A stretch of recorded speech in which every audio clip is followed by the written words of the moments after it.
Hello guys, welcome to Fiction Quest. So in this video, we will see, what if Naruto awaken power of the Supreme King's Haki and get married with Nico Robin? If you enjoy these kinds of stories, don't forget to show us some love by hitting the like button and subscribing to the channel. Your support means the world to us. Now, let's start the story. Chapter 1. The Wave of the Conqueror. The air was so cold it felt like swallowing glass. Each panicked breath Naruto took was a fresh torment, fogging the crystalline surface of the ice mirror in front of him before vanishing. Dozens of them, a dome of frozen death, surrounded him and Sasuke. In every reflection, the same masked face stared back, impassive and serene. Haku, the hunter nin, was everywhere and nowhere, a phantom gliding between slivers of reality. Senbon needles, glittering like deadly icicles, shot from the reflections, silent and impossibly fast. Naruto's bright orange jumpsuit, usually a beacon of defiance, was now a perfect target. He was a goldfish in a bowl of shuriken. He ducked and weaved, the needles slicing through his clothes, stinging his skin with 1,000 tiny cuts. Beside him, Sasuke was a blur of motion, the dark gleam of his Sharingan eyes tracking the attacks with a desperate, preternatural focus.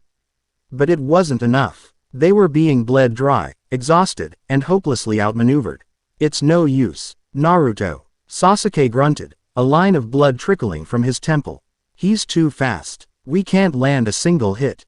Then we just have to be faster. Naruto yelled back, the words more for himself than for Sasuke.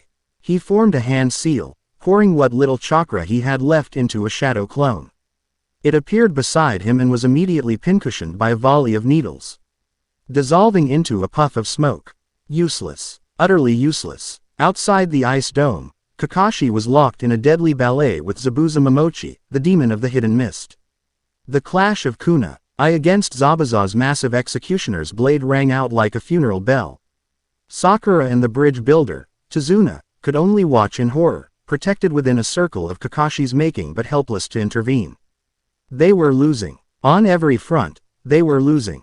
I do not wish to kill you, Haku's voice echoed from all mirrors at once, calm and dispassionate.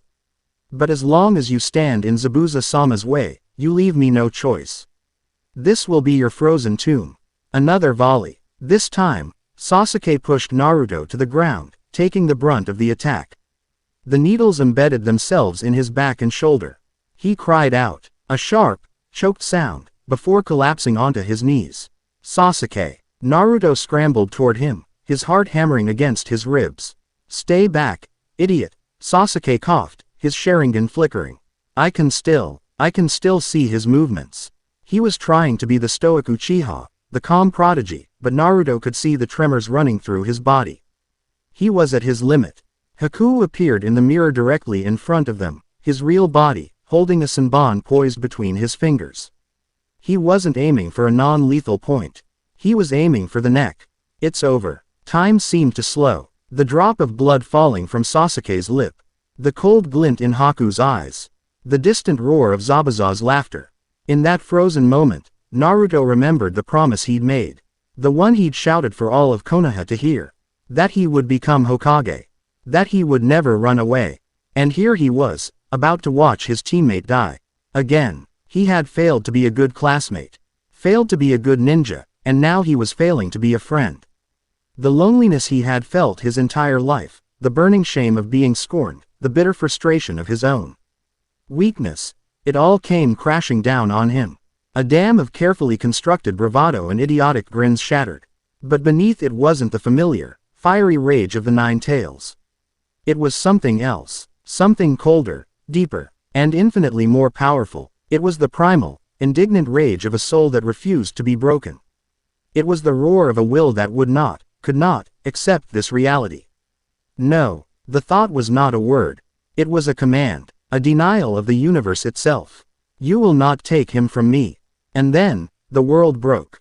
It did not explode. It did not burn. It simply stopped. A wave of invisible, irresistible pressure erupted from Naruto Uzumaki, expanding outwards in a perfect sphere. It was not chakra. It was something more fundamental, something that bypassed ninjutsu and physical defenses entirely. It was pure, unadulterated will, made manifest. Haku, a half-second from launching his fatal attack, froze. His mind, trained for speed and precision, went completely blank. Every instinct screamed at him. Not of danger, but of irrelevance. It was the feeling a mouse gets when it locks eyes with a dragon. He wasn't just scared, he was being fundamentally unmade by a presence so vast it defied comprehension. His knees buckled, the senbon slipped from his numb fingers, clattering uselessly against the ice. His body followed, slumping to the ground, his mind a void of absolute terror. The demonic mirroring ice crystals, a construct of his chakra and will, flickered and then shattered into a billion glittering shards, melting into mist before they even hit the bridge. Outside, the effect was just as devastating. Zabuza, who had just kicked Kakashi away and was raising his executioner's blade for a final blow, suddenly felt a mountain crash down upon his soul. His muscles locked, his breath hitched. The killing intent he had cultivated his entire life, the aura of a demon, felt like a child's tantrum in the face of a hurricane. He dropped to one knee, the massive sword embedding itself in the wooden planks of the bridge, the only thing holding him up. His eyes, wide with disbelief, swiveled towards the source. Towards the orange-clad boy. Kakashi, a vet, Uran of countless battles and a master of sensing chakra, had never felt anything like it. It wasn't an attack, it was a declaration, a statement of absolute authority that echoed in the very marrow of his bones. He remained standing, but only just. His body trembled, sweat beading on his brow beneath his Hittite. What in the world is this? It wasn't the Kyuubi. He knew the feel of that malevolent, burning chakra. This was different. It was regal. It was absolute. It was the power of a conqueror. Further down the bridge, Gato's hired thugs, a motley crew of bandits and rogue samurai, I didn't even have the chance to be confused. Their minds, filled with greed and petty cruelty, were too brittle to withstand the pressure. One moment they were cheering for Zabuza, the next their eyes rolled back into their heads and they collapsed in a heap, foam bubbling on their lips. Tizuna, his daughter Tsunami, and his grandson Inari, all fell to their knees, gasping for air, their minds reeling from a force they could not comprehend. Only Sakura, her will focused entirely on protecting Tizuna, managed to stay conscious, though she was trembling so hard she could barely hold a kunai. Deep, in the misty woods bordering the land of waves, a woman paused in her work. She was tall and elegant, with raven black hair and eyes that held the wisdom of ages. Her name was Nico Robin, and she had spent 20 years hunting for ghosts. For whispers of a forgotten history. She was currently brushing away centuries of dirt from a large, gray stone covered in angular, unfamiliar script. A poneglyph. Her life's work. Suddenly, she felt it. A tremor, not in the earth, but in her spirit. It was a silent, overwhelming roar that seemed to shake the foundations of the world. Her hand froze above the stone. She had read of this phenomenon in the most forbidden texts, the ones she had risked her life to find. The texts that spoke of the void century, of ancient kings and their battles against the gods. They called it Haushoku, the color of the supreme king. It was a power wielded only by those with the qualities of a king, those who could stand above all others. A power that, according to the texts, had not been seen in the world for 800 years. A slow, genuine smile graced Nico Robin's lips. Her search had just taken an unexpected, and far more interesting, turn. Well now, she whispered to the silent trees. Her voice a low, musical hum. It seems a dragon has awoken. She carefully packed her tools, took a quick rubbing of the poneglyph text, and melted into the shadows, adding unerringly towards the great Naruto bridge. Back on the bridge, the oppressive silence was broken by Naruto's ragged breathing. The wave of pressure receded, coalescing back into him. He stood up, his blue eyes no longer the bright, innocent cerulean they were moments before. They were hard, cold, and held a depth that seemed to pierce right through to the soul. He looked at Haku, who was now trembling on the ground, struggling to push himself up. "It's you," Naruto said, his voice quiet, devoid of its usual boisterous energy. It was unnervingly calm. "You were the one in the forest." Haku looked up, his mask cracked. He saw no anger in Naruto's eyes, no hatred. He saw something far more terrifying, utter resolve. "Why?" Naruto asked. "Why protect a man like Zabuza?"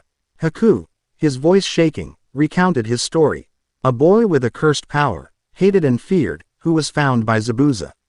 A broken tool given a purpose. To be useful to the person who had accepted him. As he spoke, he saw a flicker of understanding, of empathy. In Naruto's gaze, for a moment, he felt a strange connection to the boy who had just shattered his world. But his duty was absolute. With a final surge of strength, Haku shot to his feet and flashed through a series of hand seals. I have failed. My purpose is gone, but I can still be a useful tool in death. He vanished, reappearing not in front of Naruto, but halfway across the bridge. Directly in the path of a massive bolt of lightning cutting through the mist. Kakashi's lightning blade, aimed for Zabuza's heart, Haku intercepted it, taking the full force of the Chidori through his chest. The moment was a tableau of shock and horror. Zabuza's eyes widened behind his bandages. Kakashi's single visible eye stared in disbelief. Haku smiled, a bloody, peaceful expression on his face. Before collapsing. Just then, the clatter of sandals and mocking applause echoed from the end of the bridge. Gato appeared, flanked by a new army of 100 more thugs. He had been waiting for the ninja to wear each other out.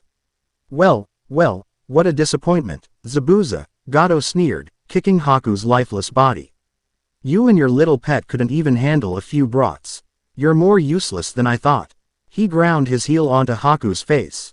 Broken tools are meant to be thrown away.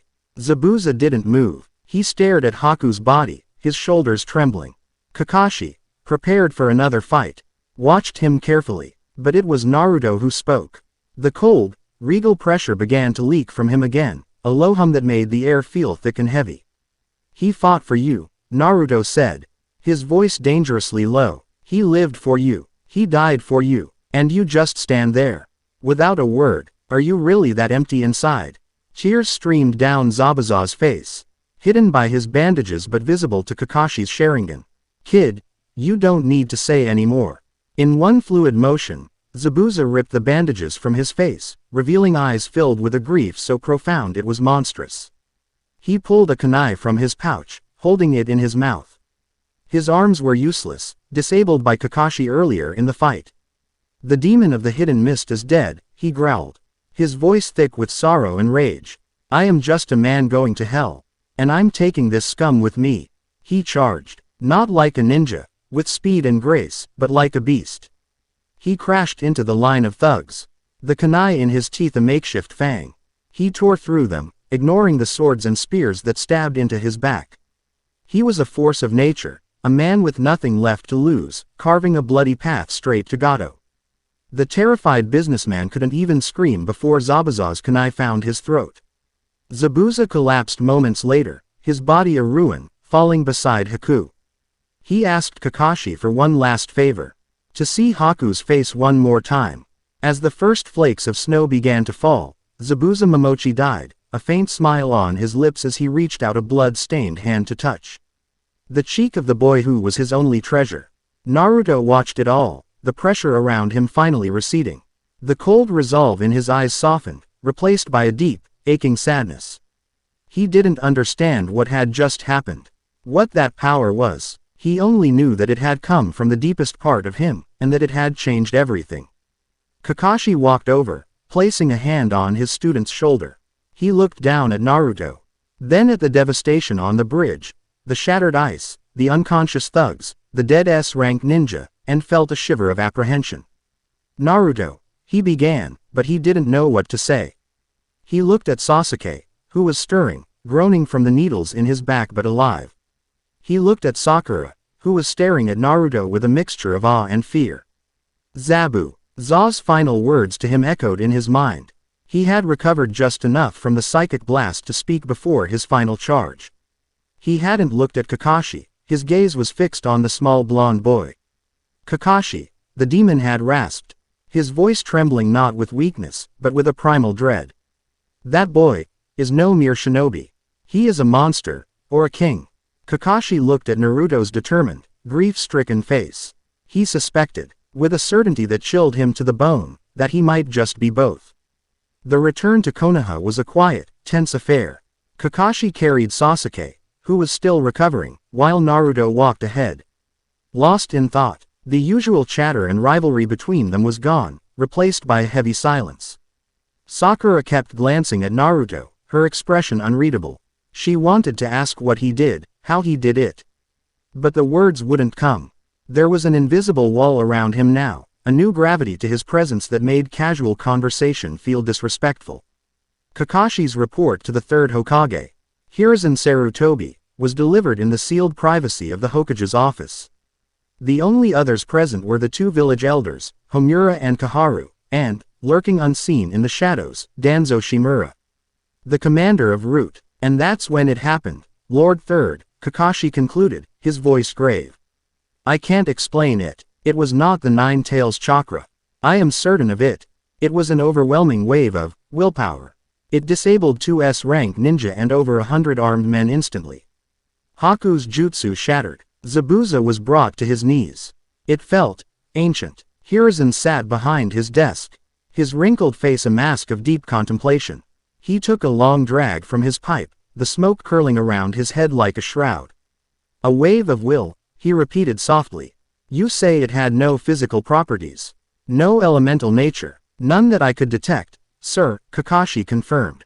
It was like the world itself was being told to submit. I've never felt anything remotely like it.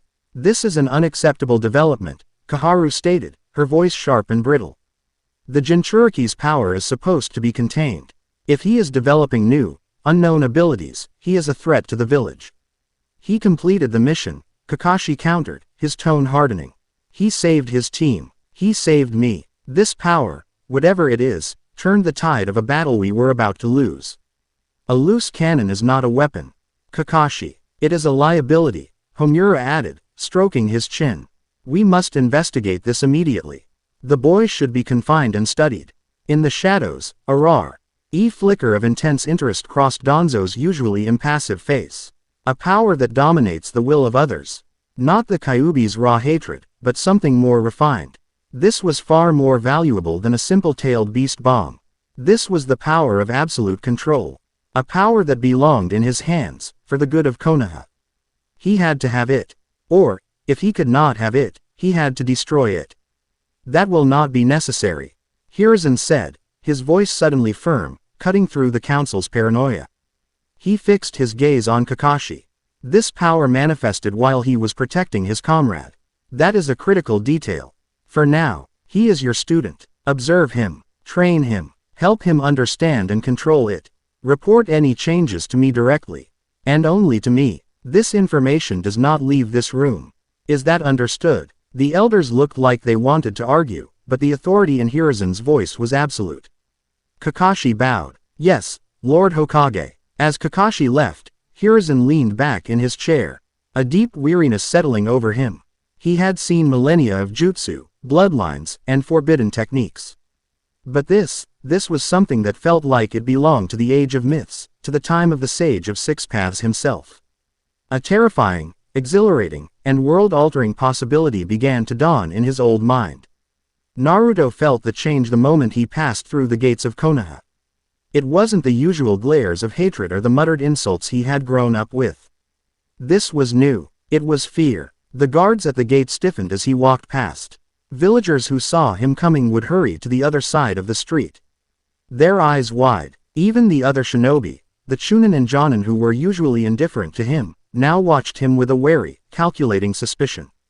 The news from the Wave mission had spread, twisted by rumors. They didn't know the details, only that the dead last, the demon brat, had unleashed some terrifying power that had defeated Zabuza Momochi. He hadn't just won, he had dominated. And that was a concept that frightened people far more than a simple victory. He wasn't the village prankster anymore. He was an unknown quantity. A bomb that might have developed its own consciousness. He had never felt so alone.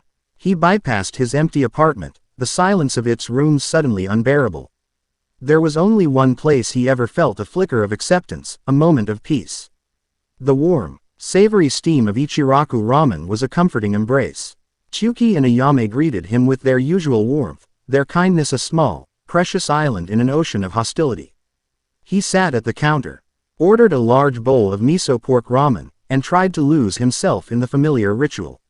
He was halfway through his second bowl when a shadow fell over him.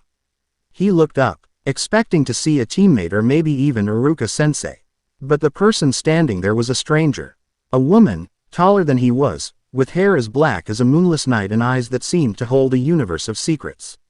She wore a simple, dark purple dress, and carried herself with an air of quiet confidence that was utterly out of place in a ramen stand. "Is this seat taken?" she asked, her voice a smooth, low melody. Naruto just stared for a moment, then shook his head. No, go ahead." She slid gracefully onto the stool next to him. She didn't order, she simply watched him, her chin resting on her hand, a small, enigmatic smile playing on her lips. It wasn't a mocking smile. It was curious, analytical, like a historian examining a fascinating artifact. Naruto felt a prickle of annoyance. "What, is there something on my face?" "No," she replied, her smile not wavering. "I was just admiring your energy. It's quite loud." He frowned. "Loud? What's that supposed to mean?" "It means," she said, leaning slightly closer, her voice dropping to a conspiratorial whisper, "that what you did on that bridge, it was heard a very long way away. Not by ears, but by spirits." Naruto's chopsticks paused halfway to his mouth. His blood ran cold. How could she possibly know about that? The mission report was classified. "I don't know what you're talking about." The woman chuckled softly. "Please, there is no need for pretense between people like us." She straightened up, her gaze becoming serious, yet retaining a spark of excitement. "For 20 years, I have searched for echoes of a bygone era. A time spoken of only in whispers and on stones that no one else can read. I've been hunting for a language that has not been spoken in centuries." She looked directly into his eyes, and for the first time, Naruto felt like someone was seeing him, not the demon, not the prankster, but the core of his being.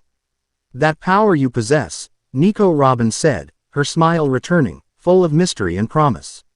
"It is the language of kings. And I've been searching for a very long time for someone who can still speak it." Chapter 1 End. Chapter 2. Echoes of the Void. The rich, fatty broth of the ramen had lost its savor. Naruto stared down into his bowl, the steam clouding a face etched with confusion. This woman, Nico Robin, spoke with a certainty that was both unsettling and magnetic. Her words were a key turning in a lock he hadn't known existed within him. He had spent his entire life defined by a power he loathed, the Kyuubi. Now, this stranger was telling him he possessed another. One that spoke a language of kings. "I still don't get it," he said, finally pushing the bowl away. He felt too exposed here, at the counter of Ichiraku, the one place that was supposed to be his sanctuary. "What you're saying, it's crazy. I'm no king. I'm just me." Robin's smile was patient, like a teacher listening to a clever student's first, faltering question. "Are you the boy who endured the scorn of an entire village without breaking? The boy who stood up to a demon of the mist to protect his friends? The boy who, with a single thought, brought S-rank ninja to their knees?" "That is not just anything, Naruto-kun. That is will, and will, in its purest form, is the only true qualification for a king." She slid a small, rolled-up piece of parchment across the counter. It was thin, almost translucent, and covered in what looked like charcoal rubbings of strange, blocky characters. "This is from a stone I found near the bridge you fought on. It is a poneglyph, a piece of the true history of our world, written in a language no one has been able to decipher for 800 years. Naruto looked from the strange script to her calm, intelligent eyes. "You can read this. I am the last person in the world who can," she said, a flicker of ancient sorrow passing through her expression before it was gone. "And it tells stories of an age before the hidden villages, before even the Sage of Six Paths. An age where men and women fought not with ninjutsu, but with this power you possess. They called it Haki. Haki." The word felt right. It resonated with the power that had erupted from him. A power that felt more a part of his soul than any jutsu he had ever learned. "Why tell me?" he asked, his voice low. The question was laced with a lifetime of suspicion. People didn't help him for no reason. They always wanted something. "Because the poneglyphs only tell part of the story," Robin answered, her honesty disarming him. "They are history, written in stone. You are a living chapter." I am a historian who has just stumbled upon a lost library that can walk and talk. My motives are, I admit, entirely selfish. I want to understand, and I believe that by helping you understand your power, I will uncover the truths I have spent my entire life searching for." She paused, her gaze softening. "Besides, I know what it's like to be hunted for what you know, or for a power you carry. People like us are rare. We should stick together." The sincerity in her voice struck a chord deep within him. People like us. It was a phrase he had longed to hear his entire life. He looked at her, truly looked at her, and saw a reflection of his own loneliness, masked by a quiet, unbreakable strength. His gut, the one instinct he trusted above all else, was screaming at him that she was telling the truth. "My place," he said, his decision made. "We can't talk here." He stood up, throwing a few bills on the counter for Tsuki. As he turned to leave, he felt the weight of a dozen pairs of eyes on him. The other patrons in the ramen stand, the villagers walking by outside. They were all watching him, their fear a palpable thing. For the first time, it didn't ignite his anger. With Robin's words echoing in his mind, it just made him feel tired. He led her through the winding streets to his small, cluttered apartment. He ignored the mess of instant ramen cups and unwashed clothes, gesturing for her to sit at his small table while he put on a kettle for tea. The silence was comfortable. It wasn't the awkward silence of strangers, but the quiet understanding of people who had recognized something in each other. Robin unrolled the parchment again under the dim light of his apartment lamp. The legends that survived the blank period, the 800-year gap in our history, speak of the Sage of Six Paths granting chakra to the world as a way to connect people. But the poneglyphs tell a different story. They say he created ninjutsu to control people. To seal away a power he could not defeat. Haki. Control. Naruto murmured, placing 2 steaming cups of tea on the table. "Think of it," she continued, her finger tracing the alien characters. "Chakra can be seen, measured, and countered. It requires hand seals, physical energy, a methodology. It can be taught, and therefore, it can be regulated. But Haki is born from a person's spirit. It cannot be given or taken. It is the ultimate expression of individual freedom. To a man who wanted to create a world of order, a power like that would be a dangerous variable." She looked up at him. Quote, "This stone I found in Wave is a minor one. It speaks of a battle, a clash between celestial beings, and a coalition of terrestrial clans. But it mentions a place, a repository of knowledge from that era hidden from the sage's purge. A place called the Temple of Silent Kings." Naruto leaned forward, his fatigue forgotten, replaced by a burgeoning excitement. This wasn't just about some weird power anymore. This was a mystery. His mystery. "Can you find it?" Robin smiled, a genuine, dazzling thing that lit up her whole face. "The rubbing contains a partial star chart and a riddle. It will take time to cross-reference with old maps. But, yes, I believe I can. The question is, when I do, will you go with me?" "Try and stop me," Naruto said with a grin, the first real, uncomplicated grin he'd had since returning. It felt good. He wasn't just a Jinchuriki anymore. He was an explorer, an adventurer on the cusp of rediscovering a lost world. He had a partner. For the first time since Iruka had bought him ramen all those years ago. He didn't feel completely alone. The next morning, Training Ground 3 was shrouded in a familiar mist. Kakashi stood with his arms crossed, his single eye fixed on Naruto. Sasuke was there too, leaning against a tree on the far side of the clearing. He had been discharged from the hospital, the dozens of needle wounds now just faint marks, but his pride was still deeply bruised. He watched Naruto with a dark, complex intensity. It wasn't just rivalry anymore. It was the look of a man who had seen the impossible and was now trying to reconcile it with his entire worldview. "All right, Naruto," Kakashi said, his voice all business. "Lord Hokage wants me to assess this new ability of yours. So, show it to me. Do what you did on the bridge." Naruto closed his eyes, concentrating. He reached inside himself, searching for the wellspring of that incredible power. He remembered the desperation, the rage, the absolute refusal to let Sasuke die. He tried to summon that feeling, to channel it. Nothing happened. The air remained still. The birds continued to chirp in the trees. He gritted his teeth, clenching his fists. Come on, stupid power. Work. He focused harder, his face turning red with effort. A small bead of sweat trickled down his forehead. Still nothing. It's no good, Kakashi-sensei, he finally gasped, slumping in frustration. I don't know how to turn it on. It just happened. Kakashi nodded slowly, as if he had expected this. I see. It's not a jutsu. It's instinctual, tied to your emotional state. He pushed off the tree he was leaning against. That makes it unreliable, and anything unreliable is a weakness in a real fight. From the edge of the clearing, Sasuke let out a derisive snort. So, you get a fluke power-up and you can't even control it. Pathetic. Shut up, Sasuke. Naruto snapped, whirling on him. At least I was the one who ended the fight. Enough, both of you, Kakashi said, his voice sharp enough to cut the tension. Naruto, if the trigger is emotional, then we can't train it directly without putting you in life or death situations, and I'm not prepared to do that. So, we'll work on the fundamentals.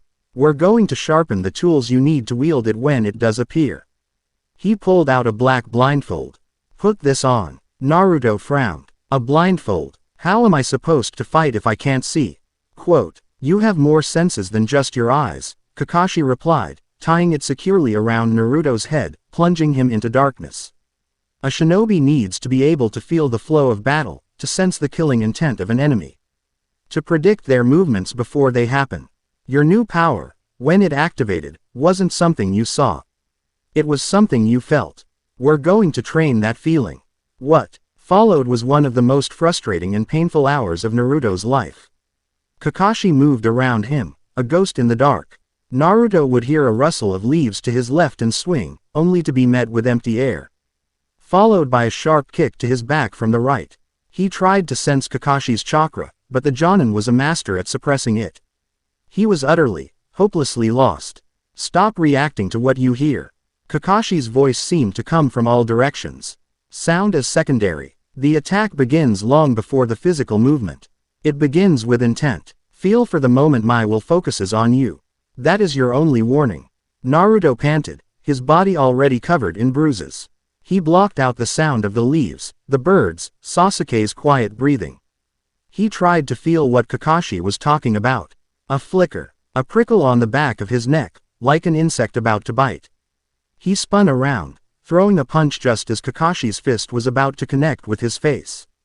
Their knuckles brushed. It wasn't a solid block, but it was contact. Naruto's eyes widened behind the blindfold.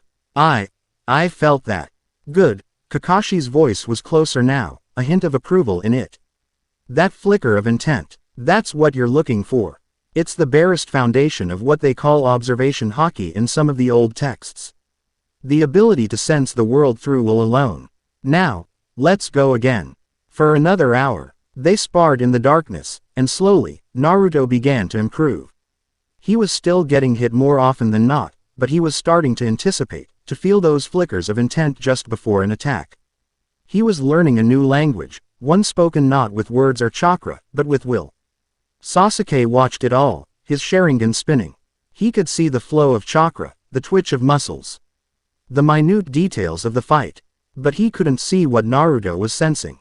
For the first time, his coveted dojutsu felt incomplete.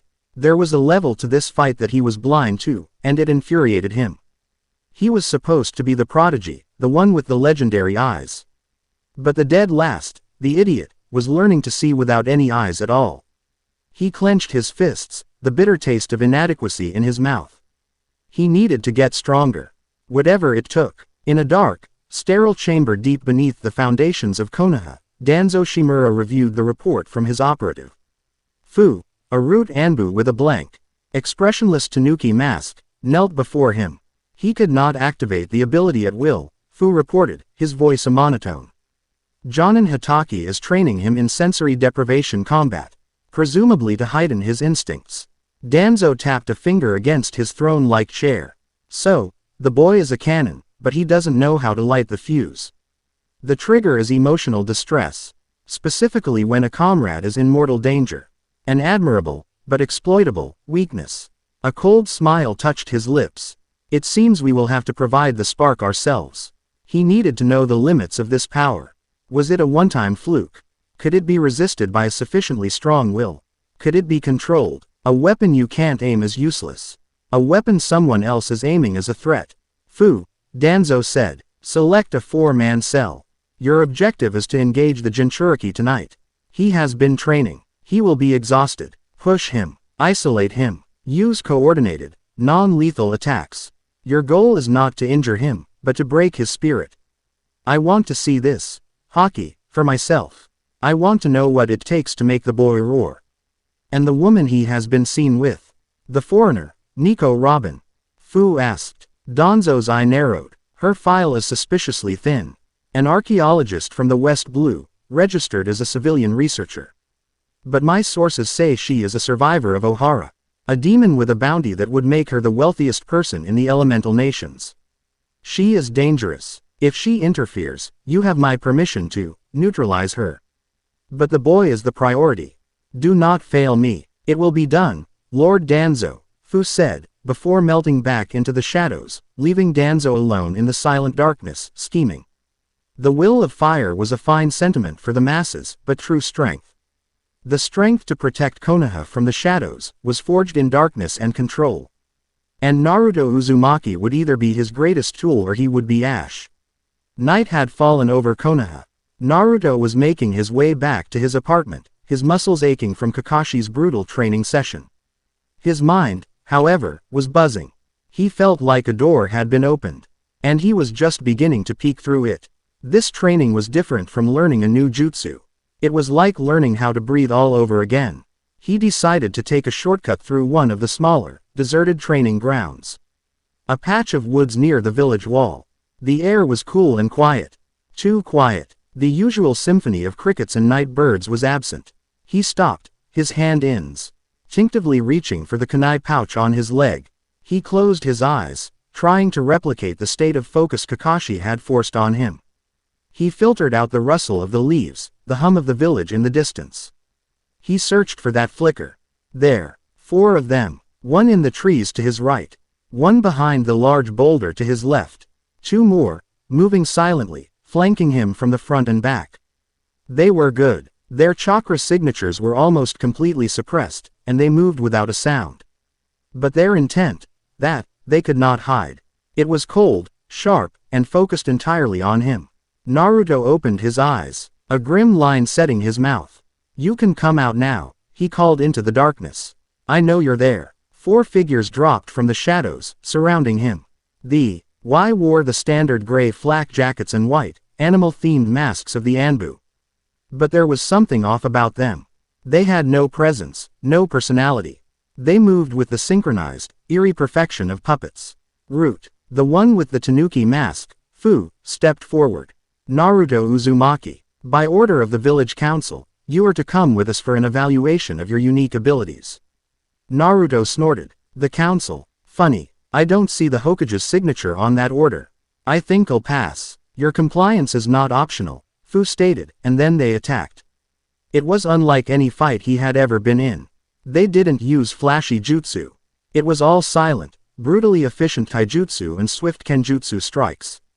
They were a pack of wolves, hurting him, cutting off his escape routes, their movements perfectly coordinated. Naruto created a dozen shadow clones, but the root agents dispatched them with ruthless precision, their blades cutting through the clones before they could even throw a punch. They weren't trying to kill him, he realized. They were disarming him, tiring him out, forcing him onto the defensive. Every time he tried to build up chakra for a Rasengan, a Senbon would hit a pressure point in his arm. Disrupting the flow, they were systematically dismantling him. The frustration and helplessness he'd felt on the bridge began to creep back in. This was what they wanted. They were trying to push him over the edge. He was backed against a large oak tree, fending off a flurry of sword strikes from 2 agents while the other 2 prepared to pin him. He was exhausted, his body screaming in protest. His anger began to rise, hot and familiar.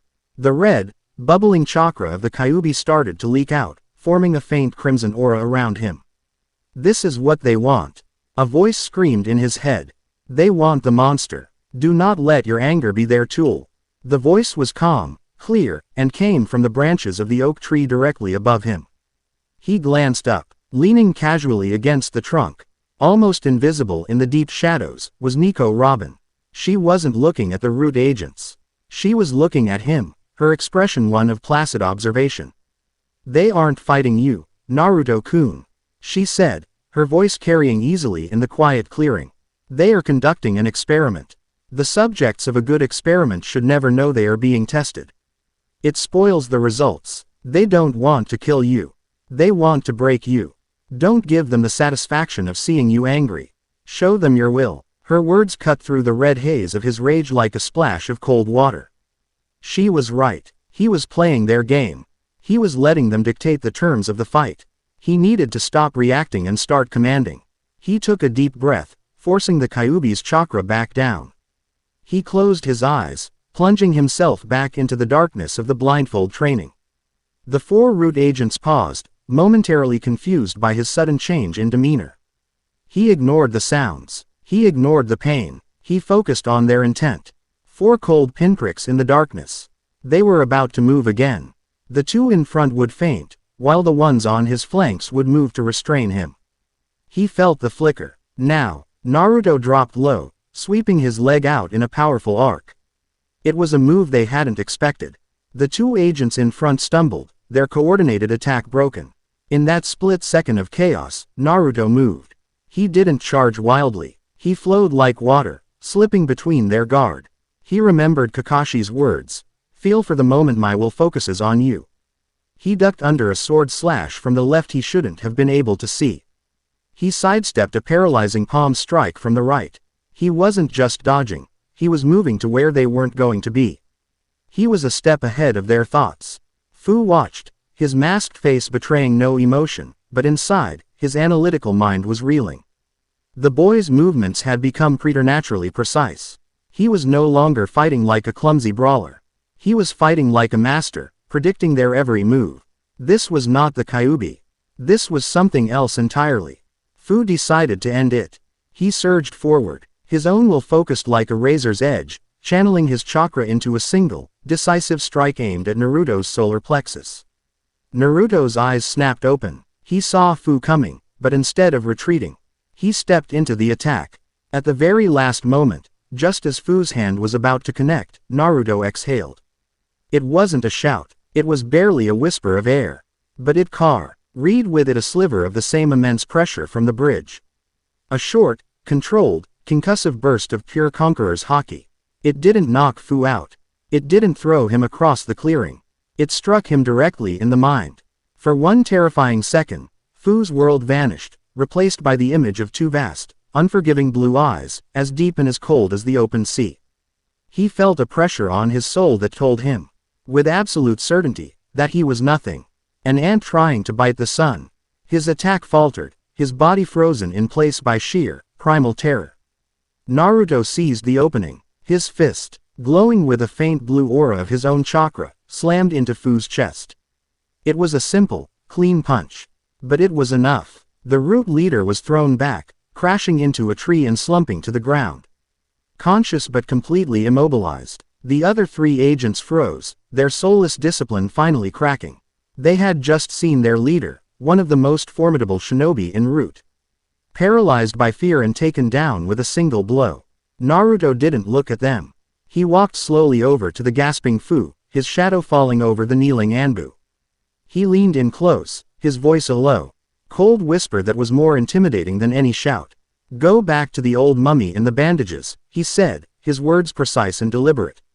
"Tell him the next time he sends his puppets after me, I won't be so gentle." He straightened up and turned his back on them, a gesture of ultimate dominance.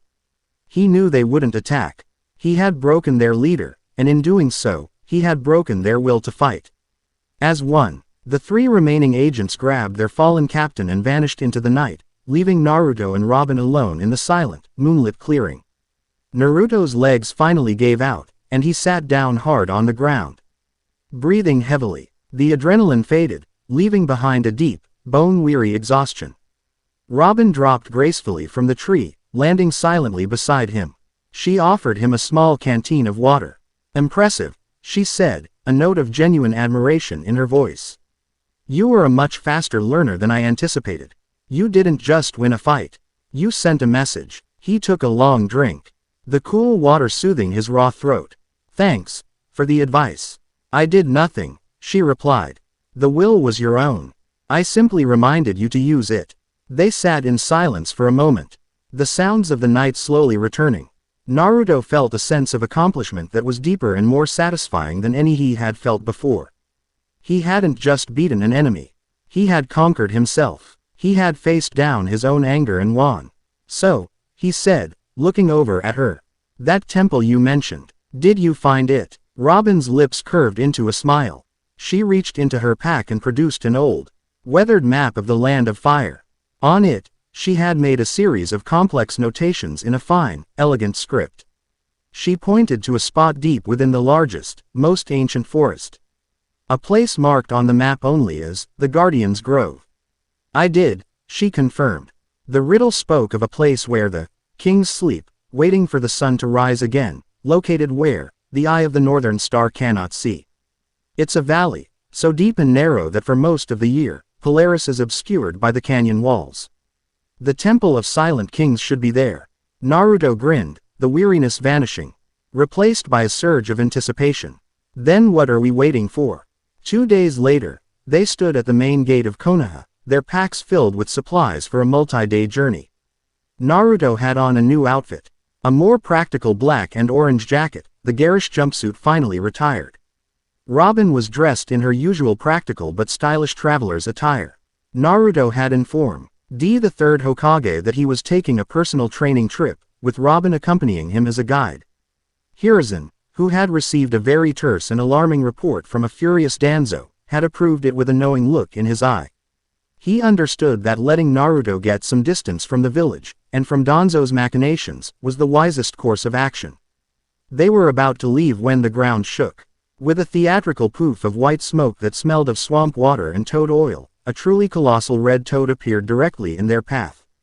Perched atop its head, with one leg crossed over the other and his arms folded, was a man with a wild mane of white hair and red lines painted on his face. Jiraiya, the Toad Sage, one of Konoha's 3 legendary Sannin, struck a dramatic kabuki pose. Fear not, for the gallant Jiraiya has arrived. He boomed, his voice echoing through the street. His dramatic entrance was met with stunned silence. He held the pose for a moment longer before relaxing, his eyes zeroing in on Naruto. Gramps told me you've been getting into some interesting kinds of trouble, brat, he said, his tone shifting from theatrical to serious. He hopped down from Gamabunta's head, the massive toad disappearing in another puff of smoke. Jiraiya walked toward them, his gaze sharp and analytical.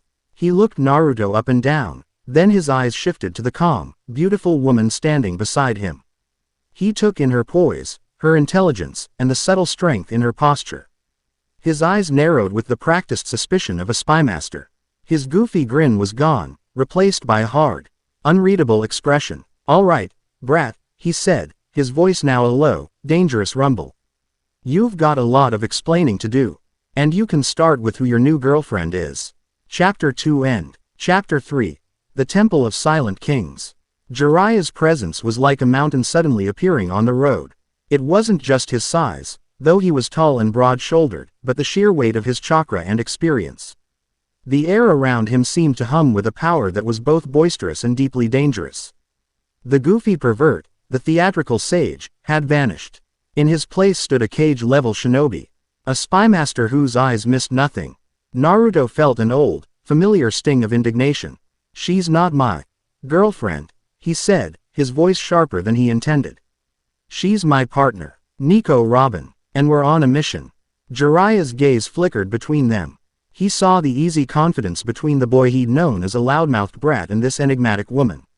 It wasn't the awkward fumbling of a first crush. It was a settled, quiet alliance that spoke of shared secrets and mutual respect. It put him on edge. A mission, Jiraiya scoffed, crossing his arms. The Hokage. He told me it was a personal training trip. He also told me about the mess in the Land of Waves and your little spat with Danzo's pet dogs. You're attracting a lot of the wrong kind of attention, kid. And this woman, he jerked his thumb towards Robin, shows up out of thin air at the exact same time your whole world gets turned upside down. Coincidences like that get people killed in my line of work. Robin met his suspicious glare with an unreadable, serene smile. It is a pleasure to meet you, Jiraiya-sama. I have read of your exploits. They are quite colorful. Her tone was polite, but there was a subtle, steely undercurrent to it. She was not intimidated. That seemed to annoy Jiraiya even more. Save the flattery. I want to know who you are, where you're from, and what you want with the son of Minato Namikaze. The name hung in the air, a deliberate bomb. Naruto flinched. He knew, of course. Jiraiya had told him months ago, but hearing his father's name used as a tool, a way to claim ownership, still felt wrong. What she wants with me is our business, Naruto said, stepping forward slightly, positioning himself between Jiraiya and Robin. It was a subtle, protective gesture, but it spoke volumes. And what I do is my business. I respect you, curvy sage, but I'm not a little kid you can order around anymore. Jiraiya's eyebrows shot up. The defiance was familiar, but the calm authority behind it was brand new. The boy wasn't shouting, he was stating a fact. A low, almost imperceptible pressure began to emanate from Naruto, the barest whisper of the conqueror's will. It wasn't an attack, it was a boundary line being drawn in the sand. Jiraiya felt it, a faint prickle on his skin, a static in the air that his senses screamed at him to respect. He looked at Naruto's hard, determined eyes and saw not just the legacy of his student, Minato, or the fire of his mother, Kushina, but something else. Something ancient and utterly his own. A slow grin spread across Jiraiya's face, the tension finally breaking. He let out a loud, booming laugh. Ha! Got some fire in your belly, have you? Good. That's what I wanted to see. He clapped Naruto hard on the shoulder, nearly sending him staggering. All right, you win. But if you think for 1 second I'm letting my godson run off into the woods with a mysterious, beautiful woman without a chaperone, you're crazier than you look. I'm coming with you. Naruto groaned. We don't need a chaperone. Of course you do, Jiraiya declared, puffing out his chest. You need a man of wisdom and experience to guide you through the perils of the wilderness. And to, conduct research for my next book. He gave Robin a lecherous wink, which she completely ignored, her placid smile never wavering. Naruto looked at Robin, who gave a slight, almost imperceptible shrug. Her eyes seemed to say, his power could be useful, and it is better to have him where we can see him. Naruto understood. Jiraiya was too powerful and too connected to be left behind to wonder what they were up to. Fine, Naruto sighed in defeat. But you're paying for your own dango. Deal, Jiraiya boomed. Now, lead the way, adventurers. To destiny, A.N.D. to hot springs filled with lovely ladies. The journey into the deep forests of the Land of Fire was a study in contrasts. For 3 days, they walked, leaving the well-trodden shinobi patrol route and heading into the untamed heart of the country. The dynamic between the three of them settled into a strange, but functional, rhythm.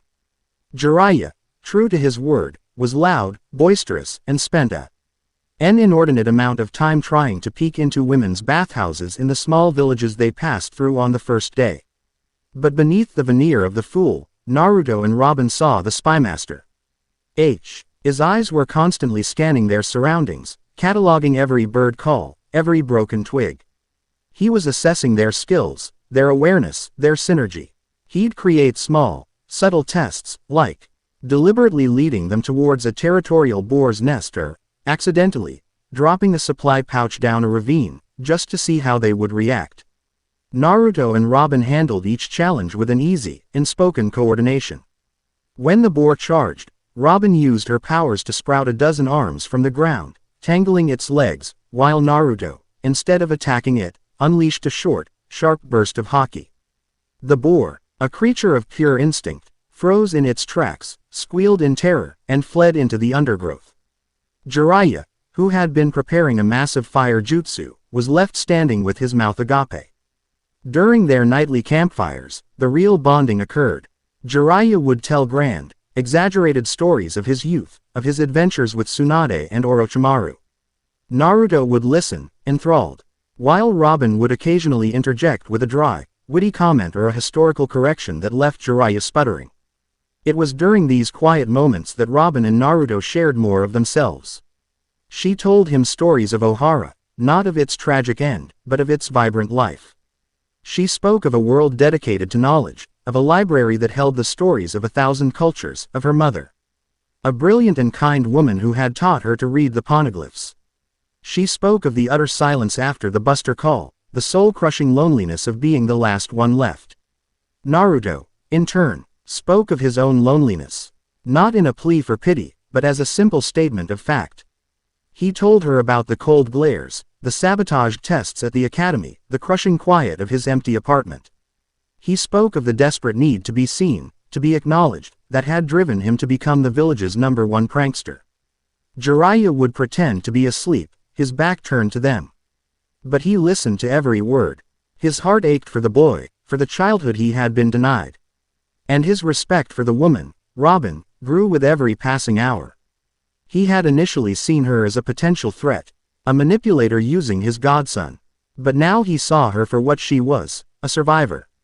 A scholar of immense intellect and quiet strength, who saw past the Kyuubi, past the legacy of the fourth Hokage, and connected with the lonely, determined boy at the core of it all. She wasn't weakening Naruto, she was tempering him, giving his raw, untamed will a focus and a purpose beyond just wanting to be Hokage. She was helping him become a leader.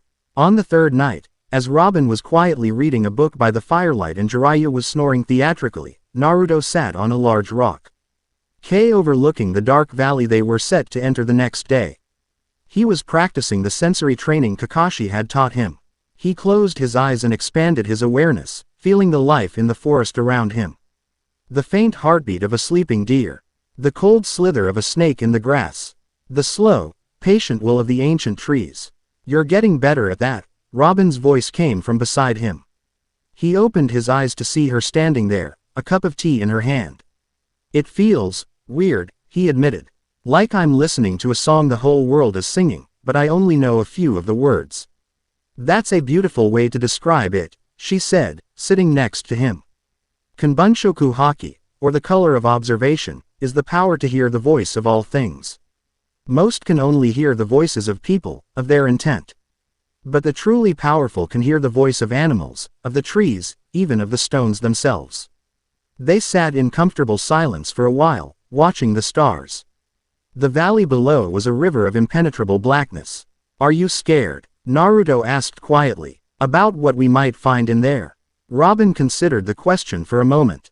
"I have been scared for 20 years, Naruto-kun. Scared of being caught, scared of being alone, scared of dying before I find the answer. Being with you, it is the first time in a long time that I have felt more excitement than fear. Whatever is in that temple, we will face it together." He looked at her, at the quiet strength in her profile illuminated by the moonlight. He felt a warmth spread through his chest that had nothing to do with the campfire. It was a feeling of belonging, of home. He reached out and, without a second thought, took her hand. It was a simple, natural gesture. Her fingers intertwined with his, a perfect fit. They didn't need to say anything else. From across the camp, one of Jiraiya's eyes cracked open. He saw them sitting there, hands clasped, two lonely souls finding solace in each other under a canopy of stars. He smiled a genuine, heartfelt smile and closed his eye again, his snores returning with renewed vigor. The kid was going to be all right. The next morning, they descended into the Guardian's Grove. It was like stepping into another world. The trees were colossal, ancient cedars whose tops were lost in the permanent twilight of the canyon. Strange, bioluminescent Unji cast an eerie blue and green glow on the forest floor. The air was still and heavy, like the inside of a tomb. There were no birds, no animals. Just an oppressive, watching silence. "I don't like this place," Jiraiya muttered. His usual bravado gone, replaced by the caution of a seasoned veteran. "The air is dead, no natural energy. My sage jutsu would be useless here." "The temple is close," Robin said, consulting her map and cross-referencing it with the constellations, barely visible through the thick canopy. "The poneglyph said the entrance is guarded by those who kneel but never pray." They found it an hour later. A sheer cliff face, and at its base, two colossal statues of armored warriors, each 100 feet tall, kneeling on one knee. Their heads were bowed, their stone faces hidden in shadow. There was no visible door, no inscription, nothing but the two silent giants. Okay, so where's the door? Naruto asked, knocking on the stone leg of one of the statues. It was solid rock. Jiraiya examined the area, searching for hidden switches or seals. There must be a trick to it. A genjutsu, maybe, or a specific jutsu is needed to open it. He tried a few release seals, but nothing happened. Robin walked slowly along the base of the cliff, her hand trailing against the cool stone. She looked at the statues, not as an obstacle, but as a message. They aren't guarding a door, she said softly. They are the door. She looked at Naruto. They kneel, but not in prayer. They are kneeling in submission. They are waiting for the command of a king. Naruto looked at the statues, then back at Robin. Understanding dawning in his eyes. He remembered the feeling on the bridge, the pressure that had brought Zabuza to his knees. He took a deep breath, centered himself, and stepped between the two statues. He closed his eyes and reached for that power again, but this time, he didn't search for anger or desperation. He searched for the calm, unwavering conviction he felt. When he promised Robin he would protect her. The quiet authority he had used to silence the root Anbu. He opened his eyes and looked up at the stone giants. He didn't shout. He didn't project his power wildly. He focused it, a sharp, invisible command that carried the weight of his entire being. Open. For a moment, nothing happened. Then, a low grinding sound echoed through the valley, the sound of stone grating on stone. Cracks of blue light appeared on the statues. Slowly, ponderously, the two colossal figures began to move. They didn't stand up. They slid apart, scraping a channel through the forest floor, revealing a dark, yawning archway in the cliff face behind them. Jiraiya stared, his jaw hanging open in utter disbelief. He opened it, by telling it to open. He looked at Naruto as if seeing him for the first time. This wasn't just some new type of jutsu. This was a fundamental rewriting of the laws of the world as he knew them. The language of kings, Robin whispered, a triumphant smile on her face. They lit torches and entered the temple. The interior was vast and strangely preserved. The air was stale but clean. Great stone pillars carved with images of forgotten battles held up the ceiling. The carvings depicted warriors, not in shinobi attire, but in strange, ornate armor, fighting against beings that descended from the sky on pillars of light. These beings were tall, pale, and had horns. Akatsuki, Robin breathed, her hand tracing one of the carvings. The celestial beings the poneglyph mentioned. This place is a history book, Jiraiya said, his spymaster's mind racing. A history that completely contradicts everything we know. If this is true, the Sage of Six Paths wasn't the beginning of our story. He was the end of another one. As they ventured deeper, the temple's defenses began to activate. The first was a long hallway where the floor would periodically fall away, revealing a bottomless pit. There was no pattern to it.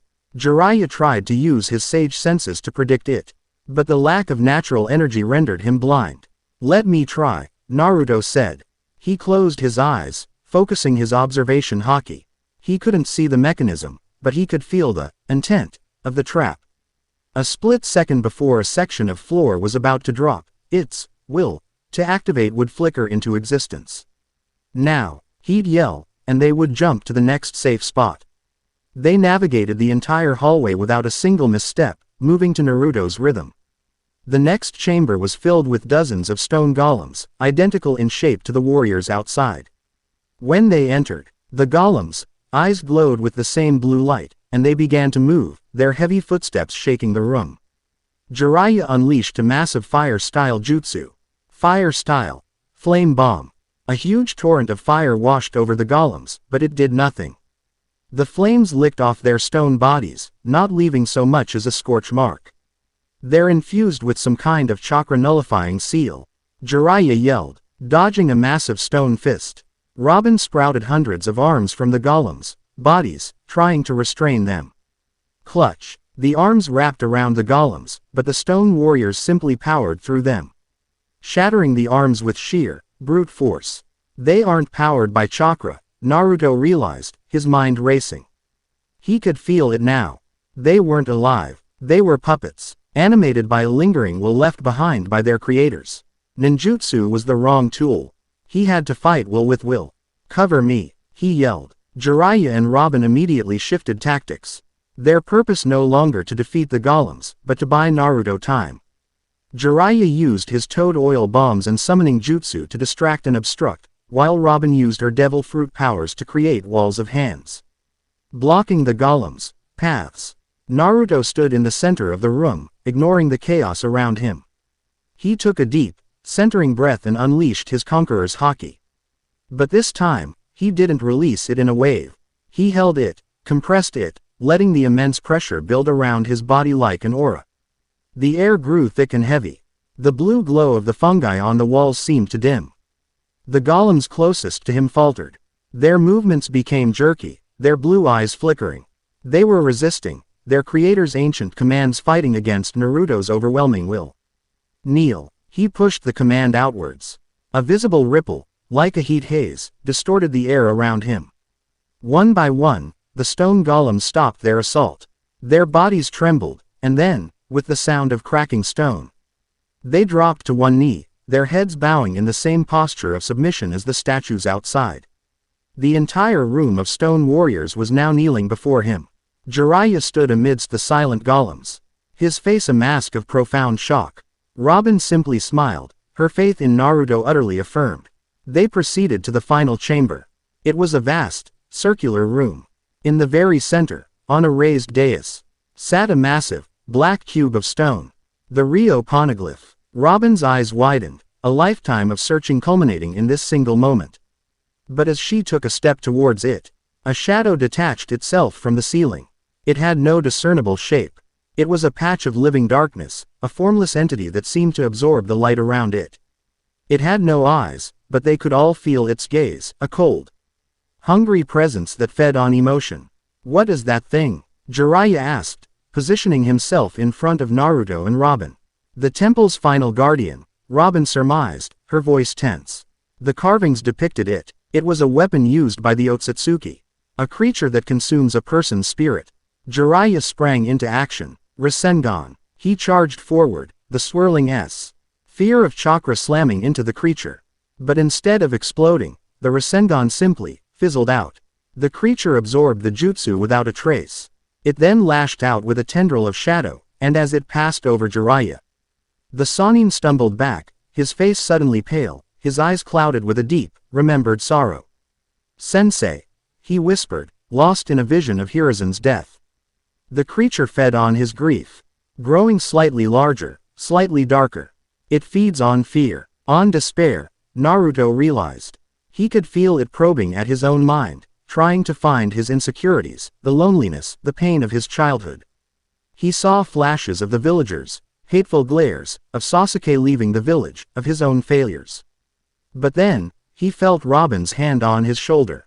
He looked at her, then at Jiraiya, who was struggling to shake off the phantom grief. He thought of his friends, of his promise to become Hokage, of the future he was trying to build. His fear was real, his pain was real, but they were not all that he was. He knew what he had to do. This wasn't a battle to be won with fists or jutsu, or even by overwhelming the enemy's will. It was a battle to be won by having a will that could not be shaken.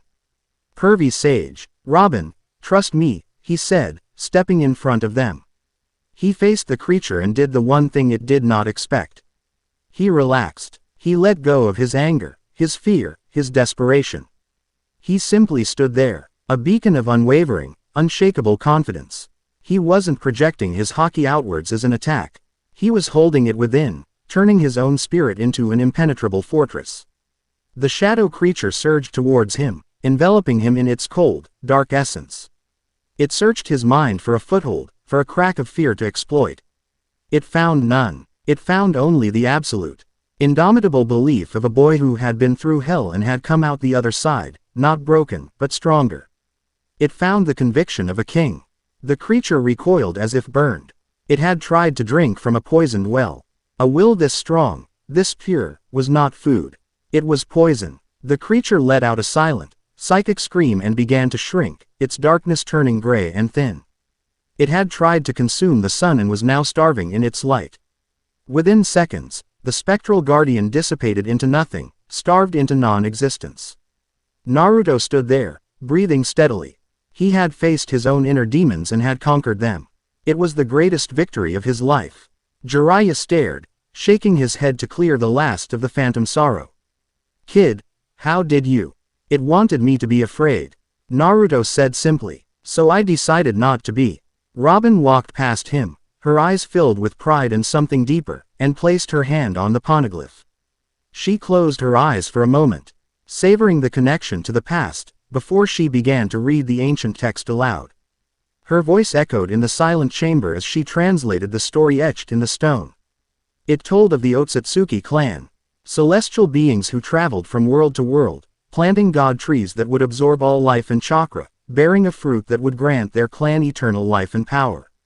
It confirmed that the 10 Tails was the seed of these trees. It spoke of a time when they ruled this world as gods. But it also spoke of a rebellion. A small number of the planet's own inhabitants, both human and from other races, who developed Haki as a counter to the Akatsuki's power.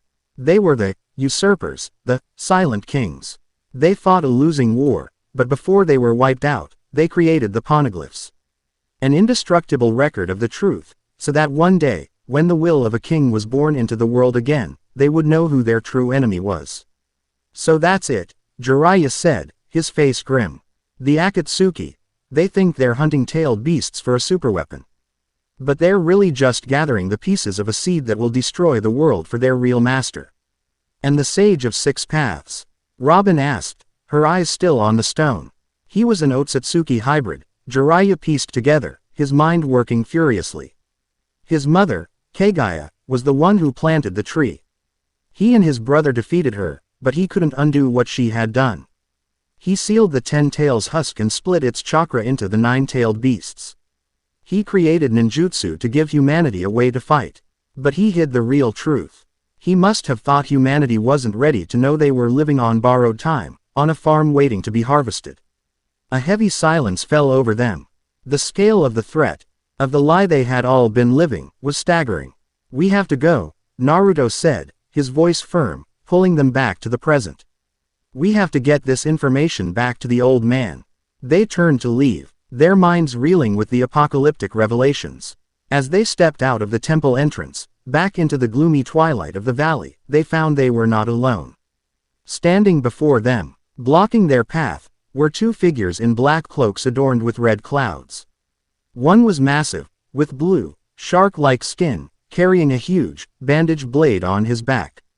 His grin was a rictus of sharp, pointed teeth. Kisame Hoshigaki, the monster of the hidden mist. The other was slighter, his face impassive and handsome, his dark eyes holding a profound, soul-deep weariness. But within those eyes, 3 black tomo spun slowly around the pupil. The Sharingan, Itachi Uchiha, the prodigy who had massacred his entire clan, stood there, his gaze fixed not on Jiraiya, the legendary Sannin, nor on the Kyuubi Jinchuriki. His eyes were locked on the ancient, carved entrance to the temple from which they had just emerged. "It would seem," Itachi said, his voice a calm, emotionless monotone, "that we were not the only ones to sense the disturbance from this place. This changes things." Chapter 3 End. Chapter 4. A King's Resolve, a Demon's Blade. The air in the valley, already heavy with the silence of ages, grew thick with a new and lethal pressure. Itachi Uchiha's Sharingan spun lazily, each tomo a bloody teardrop in a pool of ink, absorbing every detail of the scene. Kisami's grin was a crescent moon of predatory delight, his hand resting on the hilt of Samahata. The bandaged sword seemed to twitch in anticipation, a hungry beast sensing a feast. "Jiraiya the Toad Sage, it has been a long time," Itachi said, his voice flat, betraying no emotion. "To find you here, of all places, is an unexpected complication." "Itachi," Jiraiya's voice was a low growl, his entire demeanor shifting. The goofy sage was gone, replaced by the hardened warrior who had survived a world war. He moved with a subtle, fluid grace, positioning himself to shield Naruto and Robin. "I could say the same. I thought you were content to hunt rogue ninja, not raid ancient tombs." Kisame let out a wet, gurgling chuckle. "We were drawn by the rather loud, power surge. It felt like a tailed beast throwing a tantrum. Imagine our surprise to find it was just the little Kyuubi brat." His gaze slid past Naruto to Robin. And he's brought a pretty new toy with him. Don't worry, little lady. I'll try not to get you too bloody. Robin's expression remained placid, but her eyes were cold and analytical, cataloging their stance, their weapons, their chakra levels. She was not a warrior. But she understood battle with the chilling clarity of a scholar who had studied 1,000 conflicts. Naruto, Robin, Jiraiya said, not taking his eyes off the Akatsuki duo. This is a fight you can't win. These two are in a league of their own. When I give the signal, you run. Get back to the village. The information from the temple is more important than any of us. No, Naruto said, his voice quiet but firm. He stepped out from behind Jiraiya, his blue eyes locked onto Kisame. We're not running. Not anymore. A flicker of surprise crossed Jiraiya's face. He saw the resolve in Naruto's stance. This wasn't the reckless bravado of a genin. It was the calculated decision of a commander. Itachi's gaze finally settled on Naruto, a flicker of something unreadable in his crimson eyes. Your will has grown stronger, Naruto-kun. But will alone cannot stop us. Then let's find out what can. Naruto shot back. The world exploded into motion. I'll take the Uchiha, Jiraiya declared, already flashing through hand seals. You two handle the fish. Fine by me, Kisame roared with laughter, pulling Samahata from his back. The bandages unraveled, revealing a massive, scale-covered living blade that writhed in his grip. Let's dance. Jiraiya slammed his palms on the ground. Summoning jutsu. In a huge cloud of smoke, Gamabunta, the chief toad, appeared, his massive form shaking the valley. But before the toad could even get his bearings, Itachi was already there, his Sharingan locking onto Jiraiya's eyes. You're too slow, Itachi's voice whispered in his mind. Genjutsu. Jiraiya roared, but it was too late. The world around him dissolved. On the other side of the clearing, the battle was one of water and will. Kisame swung Samahata in a massive, horizontal arc, the blade howling through the air. Naruto pushed Robin back and jumped clear, the sword carving a deep gouge in the ground where they had been standing. Water style. Water shark bomb. Kisame roared, performing a single hand seal. A huge vortex of water erupted from the ground, coalescing into the shape of a giant, ravenous shark that crashed down on Naruto.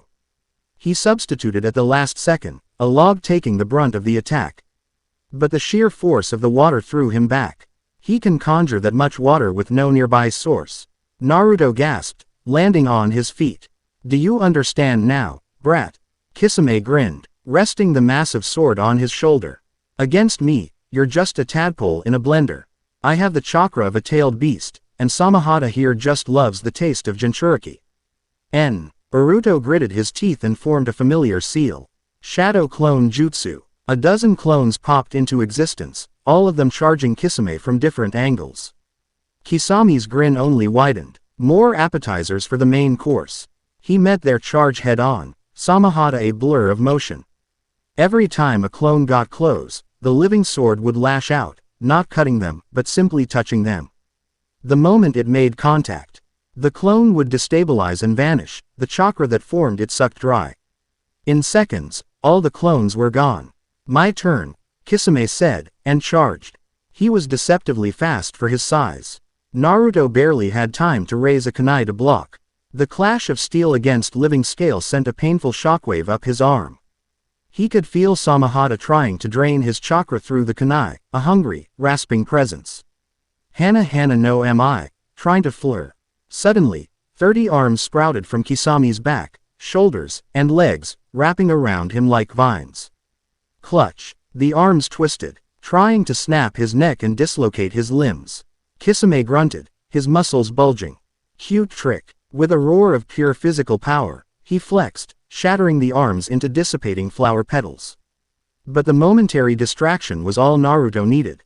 He broke away, putting distance between them.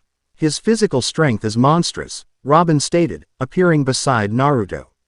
And that sword absorbs any chakra-based attack. Your Rasengan and Shadow clones will only feed him.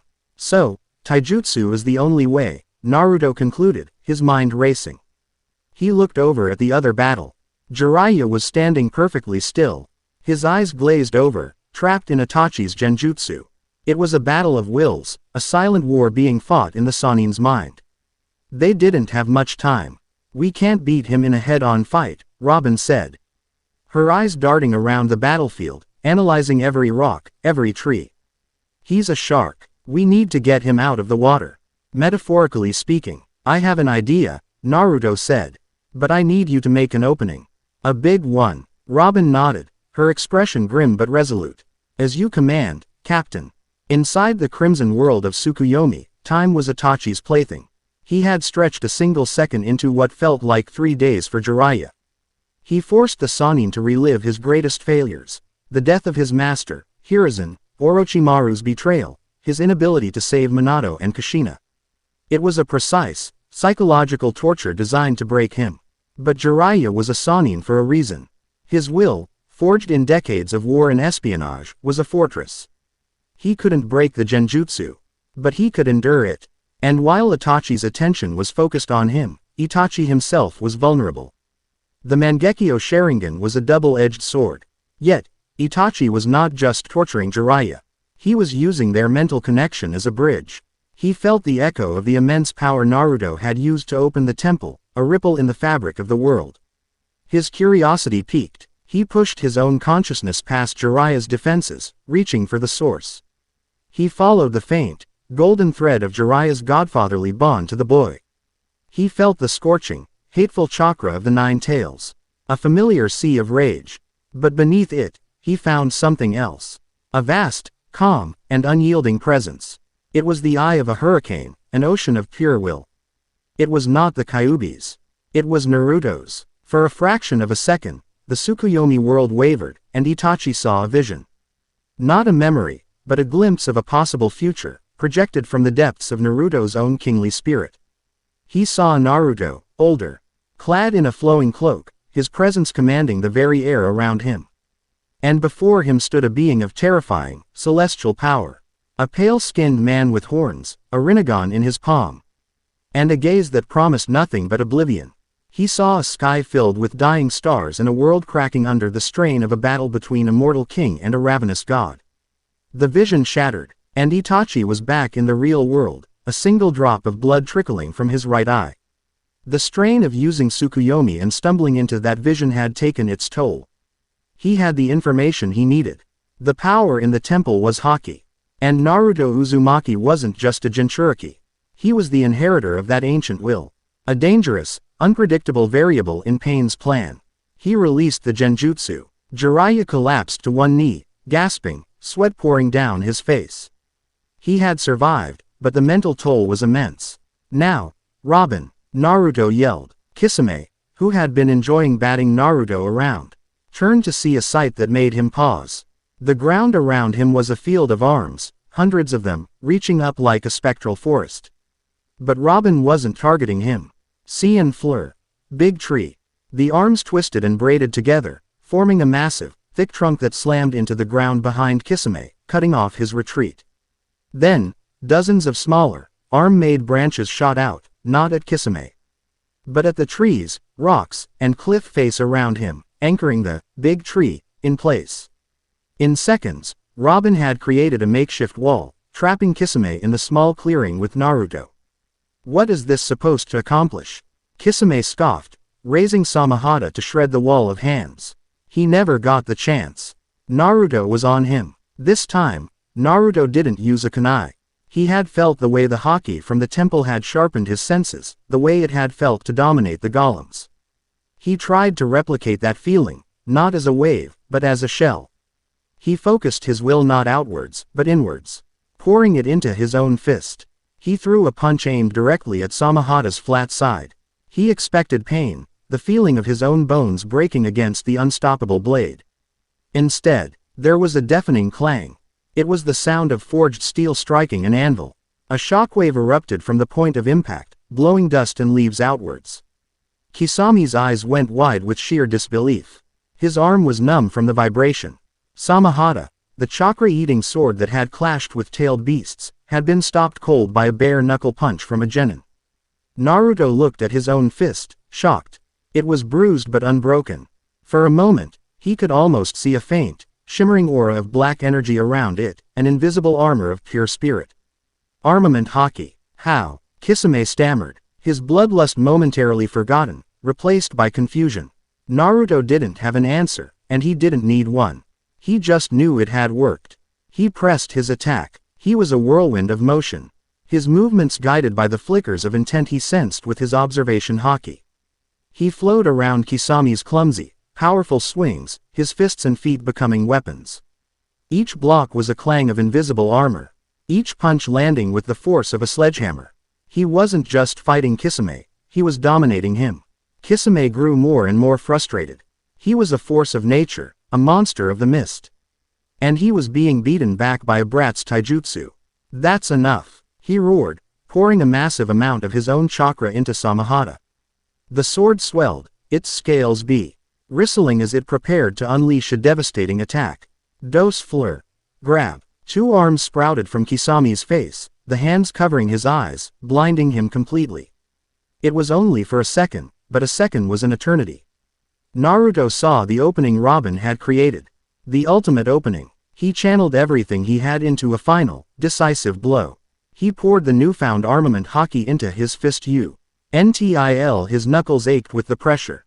And at the same time, he unleashed a focused, piercing lance of his conqueror's Haki, aimed not at Kisame's body, but at his mind. He lunged forward, his fist a blur. King's punch. The blow landed square in the center of Kisame's chest. The physical impact was immense, cracking several of the Akatsuki's ribs and sending him flying back into the wall of hands Robin had created. But that wasn't the worst of it. The lance of Conqueror's Haki struck his very soul. Kisame's world went white. He didn't feel pain. He felt an absolute, existential dread. He felt his own formidable will.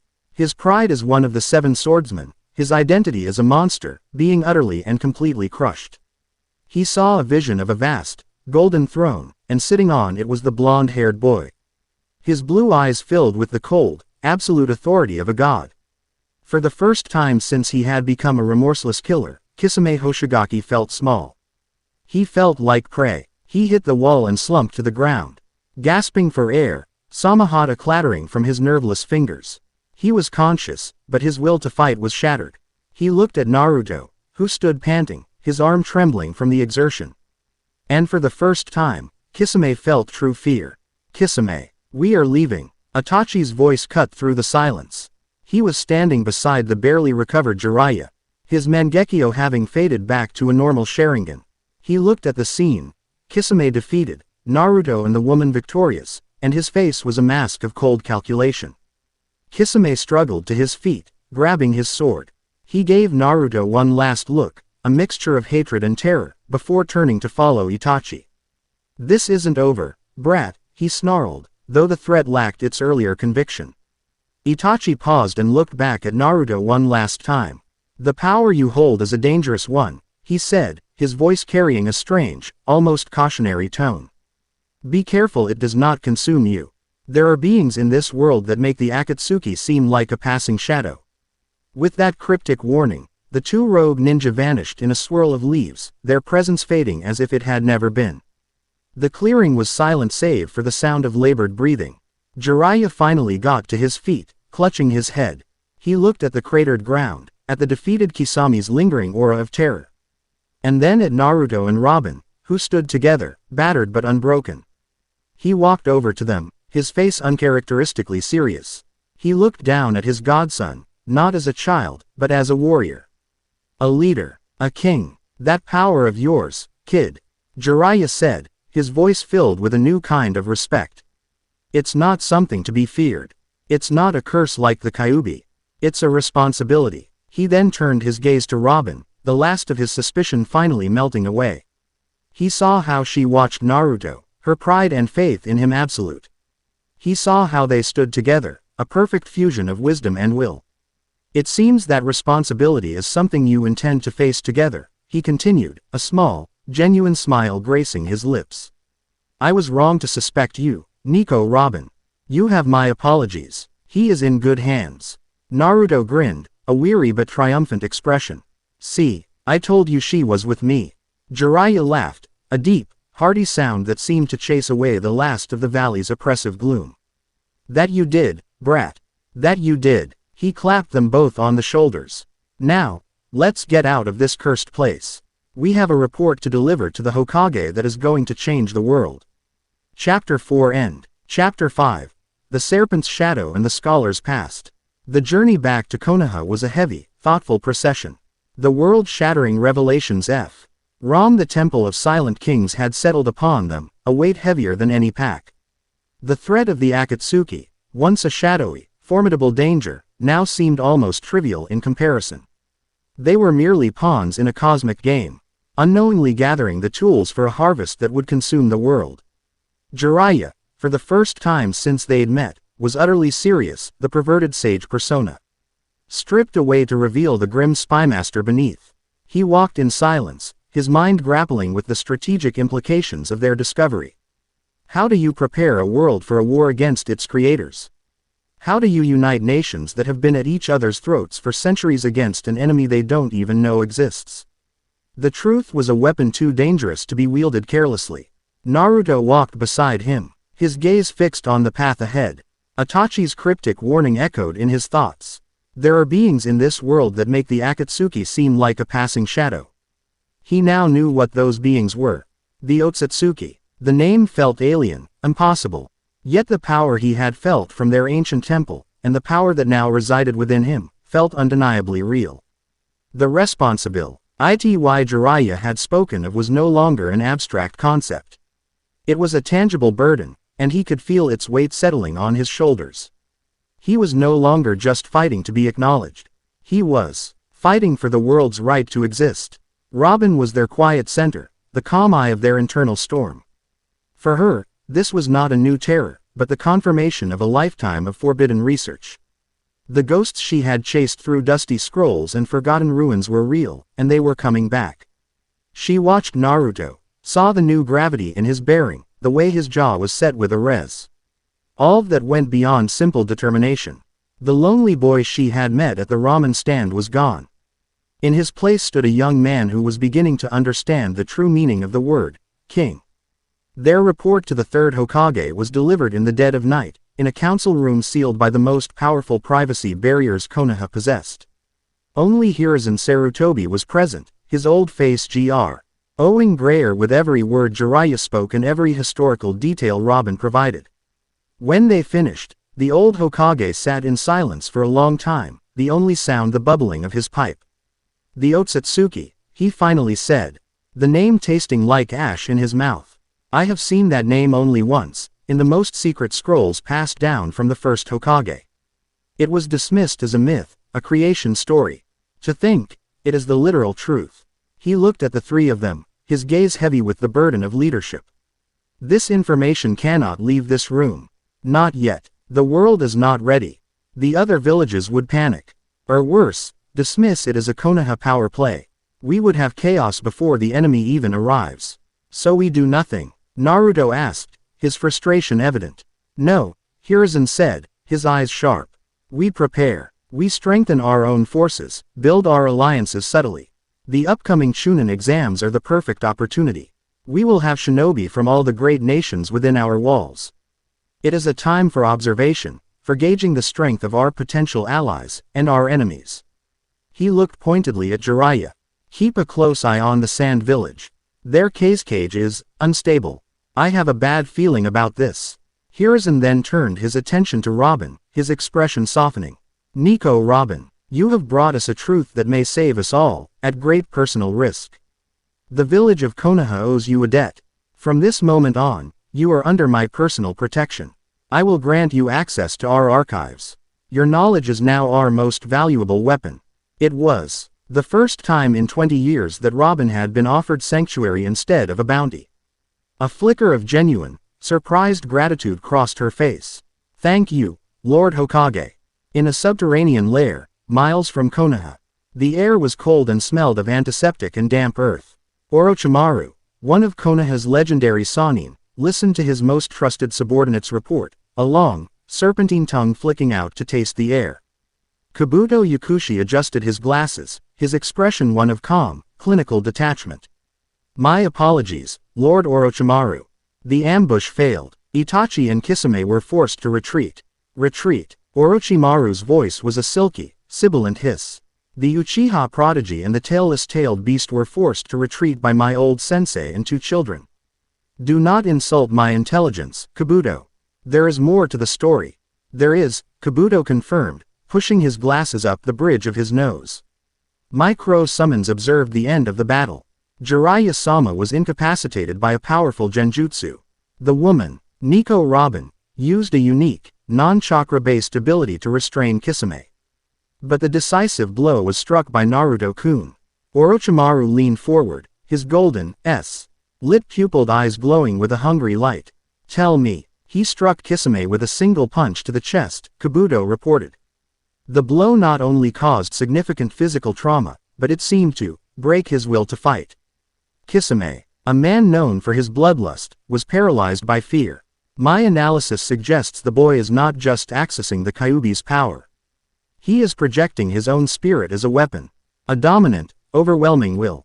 A slow, ecstatic smile spread across Orochimaru's pale face. He had coveted the Sharingan for years, seeing it as the ultimate tool for mastering all jutsu. But this was something far greater. He had spent his life searching for the secret to true immortality, moving from vessel to vessel, his own spirit a parasite in a succession of decaying bodies. But Uri vessel had a will of its own that fought back, that had to be suppressed, causing them to reject him over time. A will that can impose itself upon reality, Orochimaru whispered, his voice filled with a rapturous desire. A king's soul in a child's body. He saw it then, the ultimate prize. If he could take Naruto's body, he wouldn't just be gaining a Jinchuriki's stamina. He would be gaining a spirit so powerful, a will so absolute, that it could host his own soul for eternity. The perfect vessel, an immortal king's body for an immortal snake's soul. Kabuto, Orochimaru hissed, his excitement palpable. Your new mission is of the utmost importance.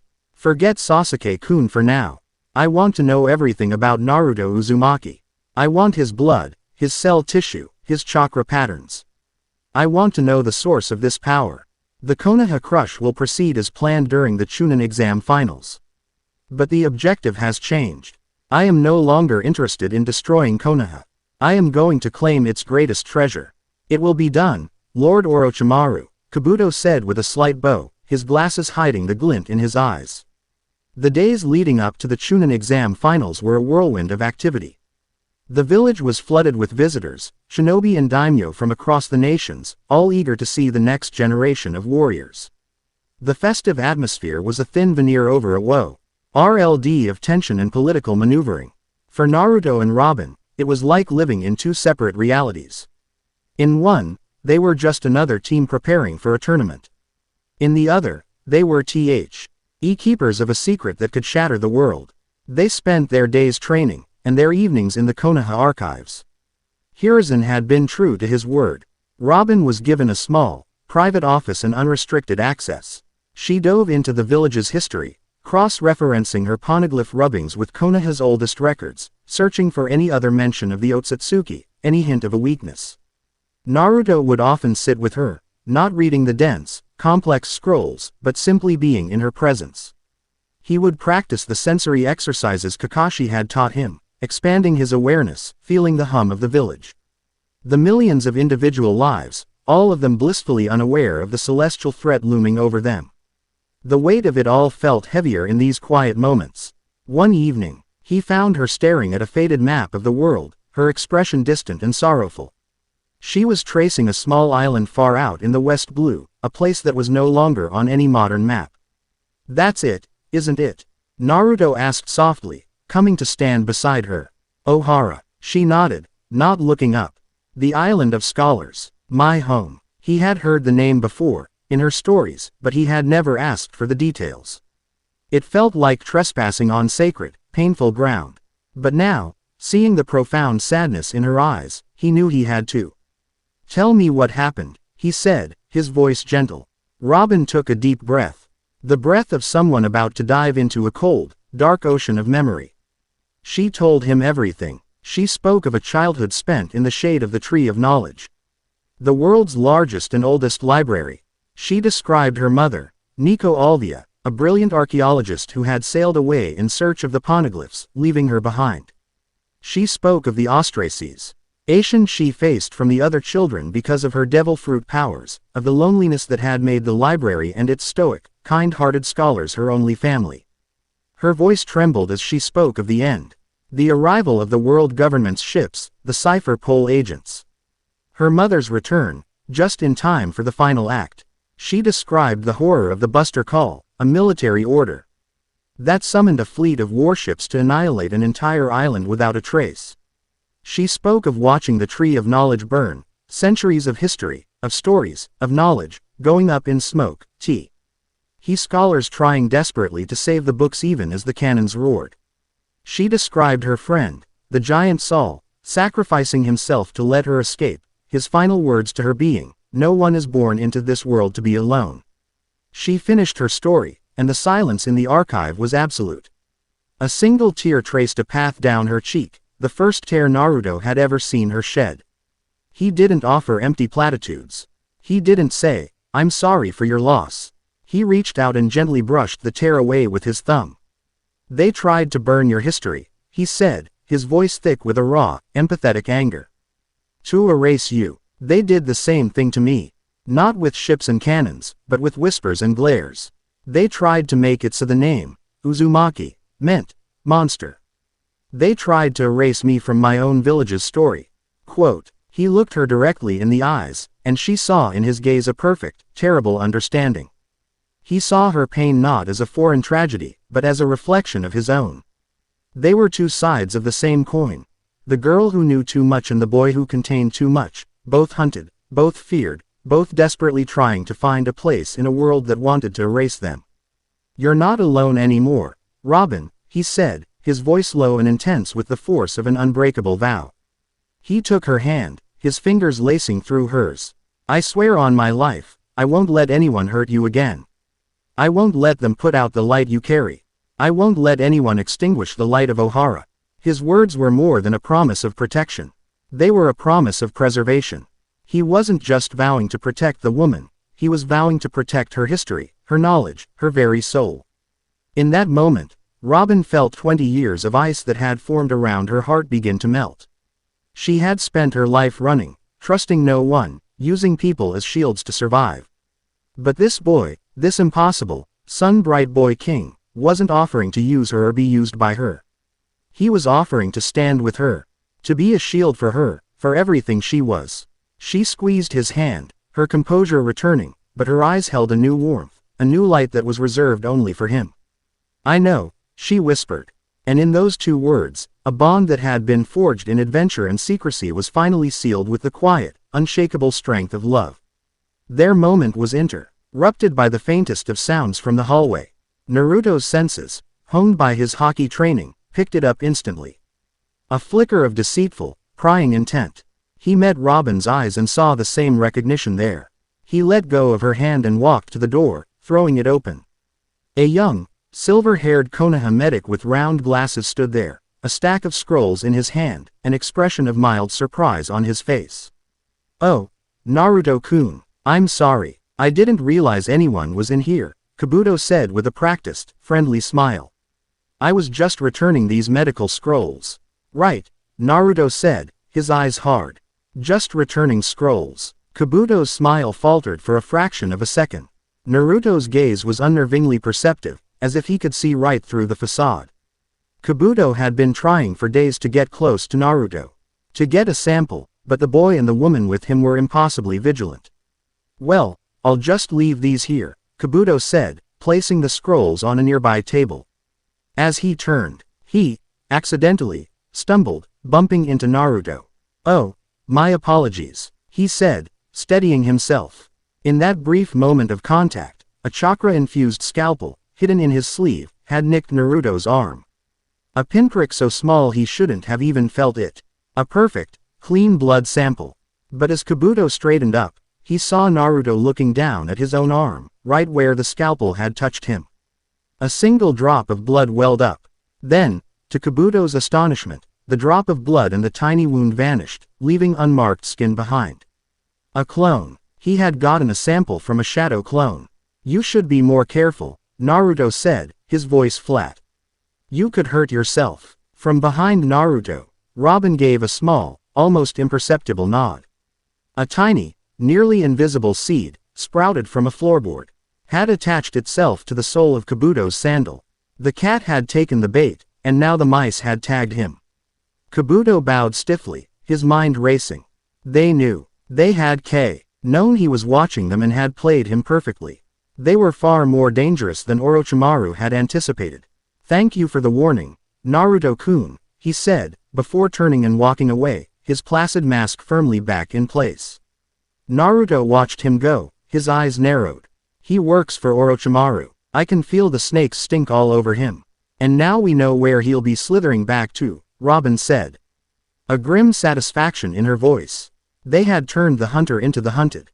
The day of the finals arrived. The stadium was a roaring cauldron of noise and excitement. Banners from every nation fluttered in the breeze. Naruto stood in the competitor's box, looking out at the massive crowd. A year ago, they had all looked at him with hatred. Now, their gazes were a mixture of curiosity, respect, and for those who knew the rumors of the Wave mission, a healthy dose of fear. He was a contender. He was somebody. His first match was against Neji Hyuga. He could see the Hyuga prodigy in the waiting area. His face a mask of arrogant calm, preaching about inescapable fate. Naruto just smiled. He had looked into the face of gods and demons, had learned the truth of the world. ASP. Oiled Brat's philosophy on destiny was the least of his worries. He looked up into the cage box. He saw the third Hokage, and beside him, the figure in the elaborate robes and veiled hat of the fourth cage. Naruto's observation Haki screamed at him. The intent radiating from that figure was not human. It was cold, predatory, and utterly ancient. It was the will of a great serpent, coiled and waiting to strike. Orochimaru. His gaze then swept the stands, and he found her. Robin was sitting in a nondescript seat, looking like any other spectator. But he could feel her presence, a calm, die anchor in the sea of chaotic emotions. She gave him a subtle, reassuring nod. But then, he felt something else through her. A flicker of alarm. He followed her gaze and used his own Haki to scan the stadium.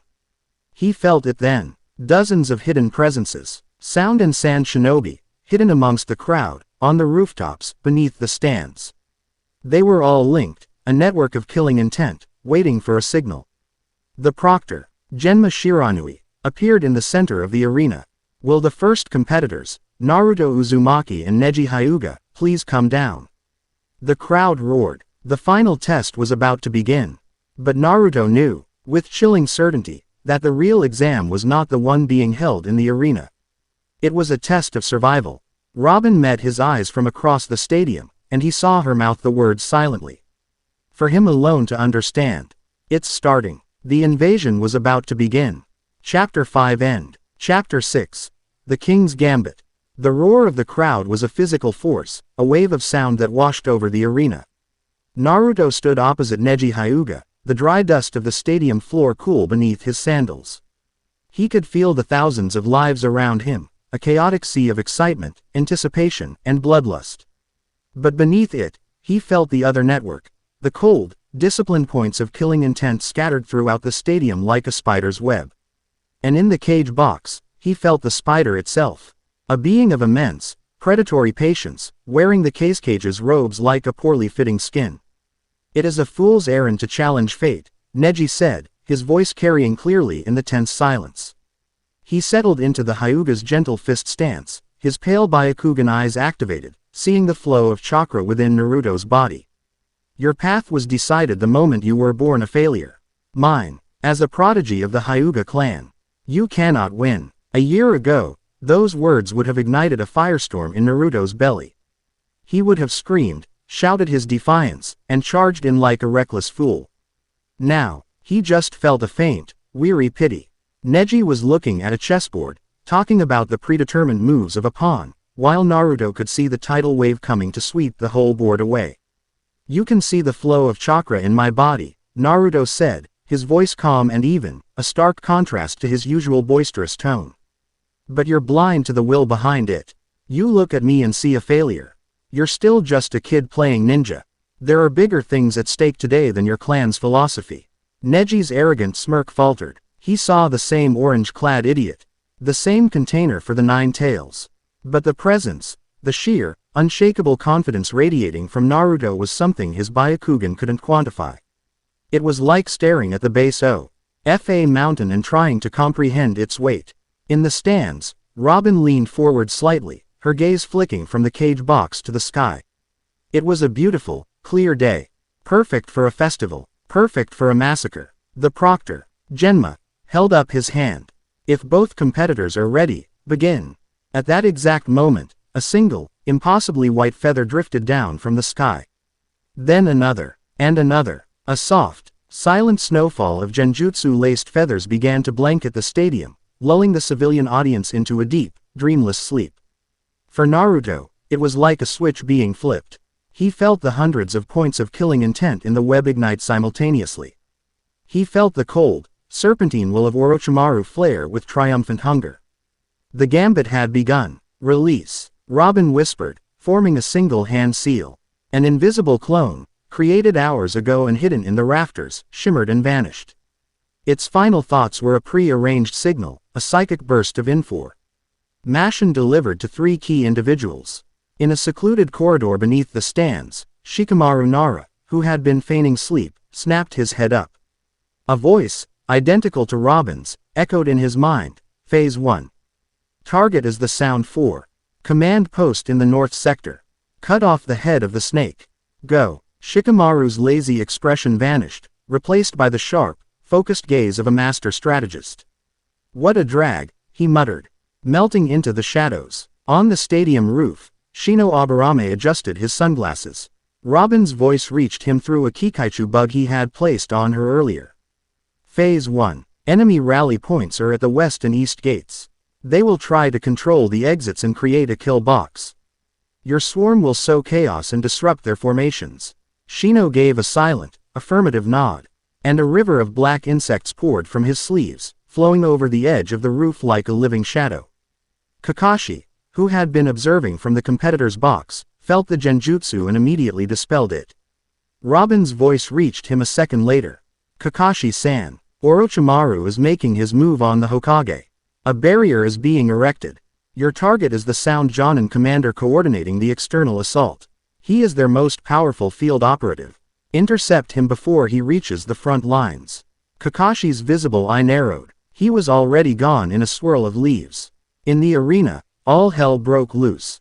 Neji, confused by the sudden change in Naruto's demeanor and the sleeping crowd, was caught completely off guard. He looked up at the cage box just as 4 sound ninja appeared on the roof. A shimmering purple barrier erupting around them, trapping the 3rd Hokage with his prey. The invasion, Neji breathed, his mind finally catching up. Too late, Naruto said. He wasn't even looking at Neji. His gaze was fixed on the edge of the forest, where Gaara of the Sand, flanked by Temari and Conqueror, was already making his escape, his mission no longer assassination, but annihilation. I don't have time to play with you, Naruto stated. With a single, explosive burst of chakra to his feet, he didn't charge Neji. He shot past him, a blur of orange and black, heading for the stadium wall.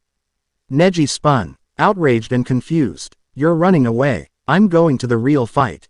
Naruto yelled back without breaking stride. He hit the wall and ran straight up it, defying gravity. The real battle wasn't here. It was with the other Jinchuriki. The invasion of Konoha was supposed to be a perfectly synchronized masterpiece of destruction. It wasn't. It was chaos. Sand and Sound shinobi who were supposed to secure the main gate found themselves swarmed by a terrifying cloud of chakra-eating insects that turned their formations into a panicked rout. The Elite Jonin team sent to take out the Anbu headquarters was ambushed in a dark alleyway, their shadows suddenly stretching and sharpening into deadly spears, leaving them paralyzed and helpless, captured by a single, lazy-looking Chunin. The Sound's primary field commander, a hulking man with 6 arms, was leaping across the rooftops, preparing to unleash a devastating sound-based jutsu on the village center. When a figure landed silently in front of him. I don't believe we've been introduced, Kakashi said, his hand already crackling with the sound of 1,000 birds. But I'm afraid I'm going to have to cut your performance short. The battle was over in less than 10 seconds. Thanks to Robin's strategy, the invasion was being crippled from the inside out. The coordinated assault had devolved into a series of scattered, disorganized skirmishes. But the biggest threat, the trump card of the entire operation, was still in play. Naruto cleared the forest, hot on the trail of the Sand siblings. He could feel Gaara's chakra, a twisted, seething cauldron of hatred and bloodlust, growing more unstable by the second. He burst through the trees into a clearing just as Sasuke, who had pursued them on his own, was knocked back by a furious blast of sand. Gaara was clutching his head, his body beginning to warp and distort. Sand poured from his gourd, encasing him in a protective sphere. Shukaku was coming. Sasuke, get back, Naruto yelled, landing beside his rival. You can't handle him alone. I don't need your help, loser. Sasuke snarled, but the tremble in his hands betrayed his bravado. He had felt the sheer, malevolent killing intent from Gaara and knew he was outmatched. This isn't about you or me. Naruto snapped, his patience gone. This is about stopping that thing before it flattens the entire village. He looked at his teammate, his kingly will asserting itself. For once in your life, Uchiha, follow my lead. Sasuke was stunned into silence by the sheer command in Naruto's voice. Before he could argue, the sphere of sand around Gaara pulsed, and then exploded upwards, morphing and growing at an alarming rate. Sand coalesced, forming a gigantic, tanuki-like creature with purple markings and a manic, slavering grin. The one-tailed Shukaku was free, and it roared its delight, a sound that ripped through the forest and shook the very foundations of the village miles away. Yes, I'm finally out. It's time to kill everyone. The beast shrieked, its voice a grating cacophony of madness. It raised a colossal clawed hand to smash Sasuke, who was frozen in terror. Naruto moved, grabbing Sasuke and pulling him clear just as the claw came crashing down, obliterating the ground where he had stood. It's huge, Naruto thought, his mind racing. He needed to get it away from the village. But he also needed to stop it. Summoning Gamabunta would just lead to a destructive monster brawl that would level the forest. Ninjutsu was useless against a being made of pure chakra and sand. There was only one weapon he had that might work.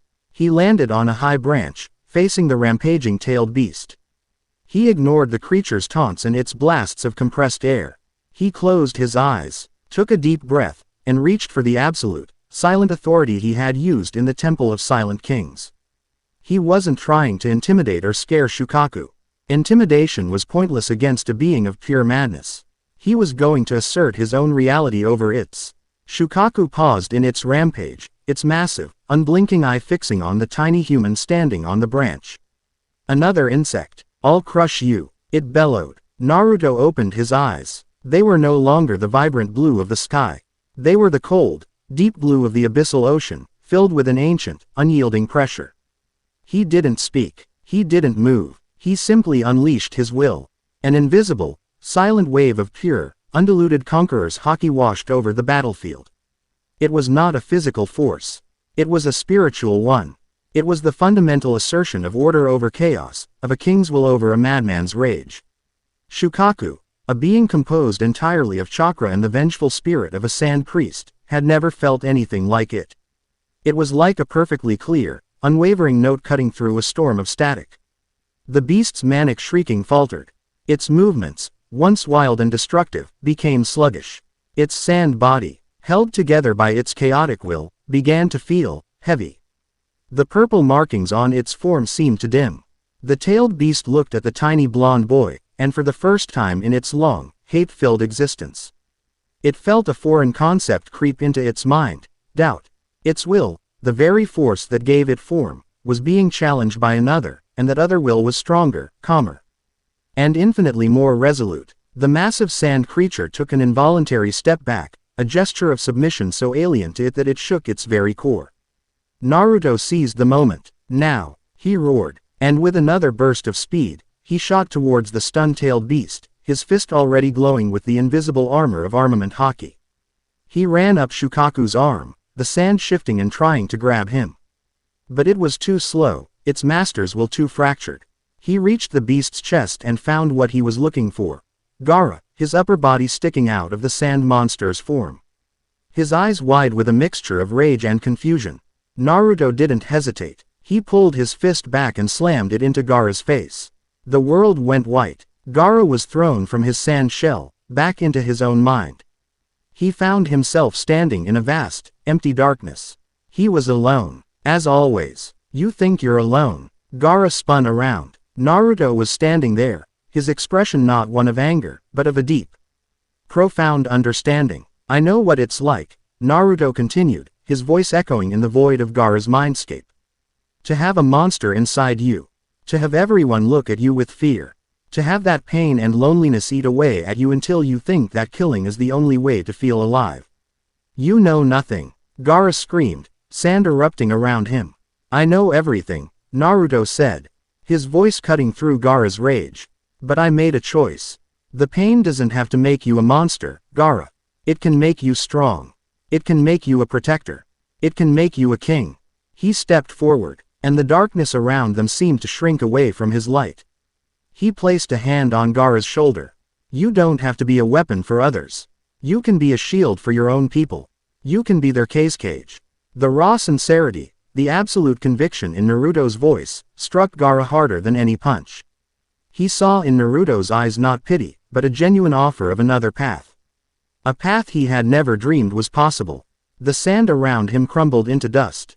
The monster inside him went quiet, subdued by a will far greater than its own. For the first time, Gaara didn't feel the urge to kill. He felt hope. In the real world, the colossal form of Shukaku disintegrated, raining harmless sand down upon the forest floor. Naruto and a now unconscious Gaara fell from the sky, landing heavily on a large branch. The battle was over. The trump card had been defeated. But the war for Konoha still had its price. On the rooftop, sealed within the purple barrier, Hiruzen Sarutobi, the third Hokage, lay dying. He had fought valiantly, but Orochimaru's cunning and the resurrected forms of the first and second Hokage had been too much. With his last breath, he used the Reaper Death Seal. Not to take Orochimaru's soul, but to cripple his arms, robbing the traitor of his ability to perform hand seals. You may have won the battle, old man, Orochimaru hissed, clutching his necrotic, useless arms. But I have won the war. A new age is coming. He ordered his sound fort to retreat, vanishing with his prize incomplete but his purpose unbroken. The barrier fell. The surviving sand and sound ninja, their commanders defeated and their ultimate weapon neutralized, broke and fled. The invasion of Konoha was over. It had been repelled with a fraction of the casualties it should have had. A strategic victory born from foresight and planning. But the cost had been the life of its leader.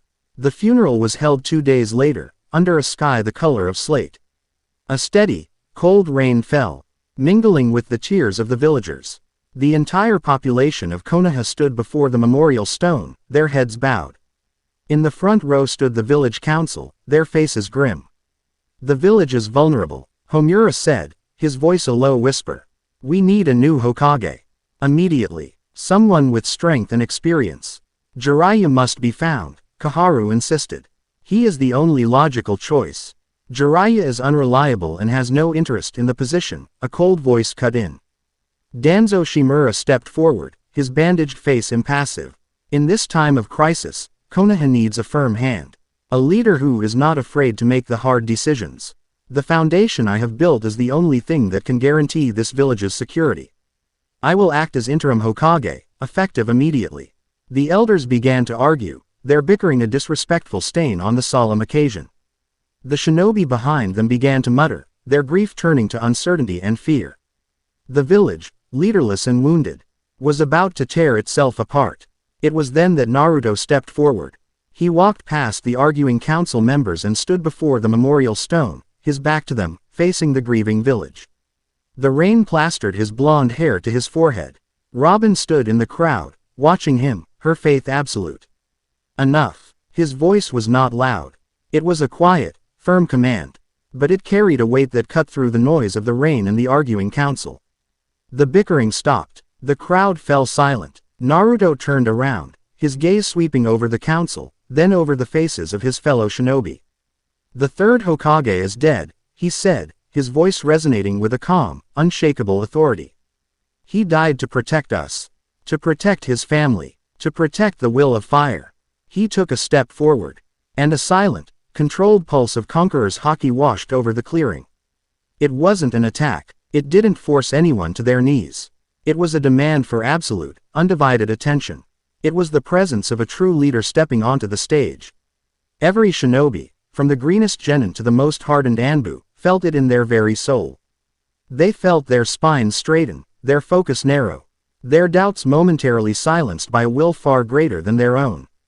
"We will not dishonor his memory with fear and squabbling," Naruto continued, his voice the only sound in the rain-soaked clearing. "We will not let our grief make us weak. We will honor the thirds will by standing united. We will rebuild. We will become stronger. We will not fall to fear and ambition from within." His final words were directed not at the crowd, but at one man. His deep blue eyes locked onto Danzo Shimura's single, visible eye. The message was unmistakable. A challenge had been issued and met. Danzo felt the full, focused pressure of Naruto's will. It was not the wild, uncontrolled force his root agents had described. It was a finely honed instrument of command. He saw looks in the eyes of the jonin around him, Kakashi, Asuma, Kurenai, Guy. They were all looking at Naruto, not as the Jinchuriki, but as their center. In that moment, Danzo knew he had lost. Any move he made now would be seen as a betrayal of the unity the boy had just forged. He had been outmaneuvered. With a barely perceptible narrowing of his eye, Danzo gave a stiff, formal nod and stepped back, blending into the ranks of the other elders. The power grab was over before it had even begun. Naruto turned back to the crowd. He looked at his friends, his comrades, the people of his village. They were no longer looking at the demon brat. They were no longer looking at a weapon or a pariah. They were looking at a leader. A pillar of strength in the storm. He had not shouted. He had not made a grand speech. He had simply shown them his will. And it was enough. Chapter 6 End. Chapter 7. The Tsunade Conundrum. The rain that had mourned the third Hokage's passing gave way to a fragile, uncertain sunlight. Konoha was a village of contrasts. The bustling sounds of reconstruction hammered against a backdrop of quiet, pervasive grief. The power vacuum left by Hiruzen's death was a palpable thing. Danzo had been silenced, but the thread of his ambition lingered in the shadows. The council was fractured. The village needed a leader, a true Hokage, and it needed one now. Jiraiya stood before the council of elders, his arms crossed. His usual boisterous energy replaced by a weary resignation. He had just returned from a fruitless information-gathering mission, only to be ambushed with an offer he had spent half his life avoiding. "It is your duty, Jiraiya," Homura insisted, his voice thin and reedy. "You are one of the Sannin. The only one still loyal to the village. The people need a symbol of strength. The people need a leader, not a symbol," Jiraiya countered, his voice a low rumble. "And that's not me. I'm a spy, not a statesman. I'm better suited to the shadows than a sunny office." He sighed, running a hand through his wild white hair. "There's only one other person for the job. She's a Sannin, the world's greatest medical ninja, and she's the granddaughter of the first Hokage. She has the lineage and the power." "Tsunade," Kaharu scoffed, her face twisting in disapproval. "She abandoned the village years ago. She's a drunkard, a gambler, a disgrace to the Senju name. She has no respect for our traditions. She's also the only one who can fill Hiruzen-sensei's shoes," Jiraiya said, his tone final. "And I'm the only one who can find her." He turned to leave, but paused at the door. "One more thing. I'm taking Naruto with me. The Akatsuki are on the move. He's safer with me than he is sitting here as a target."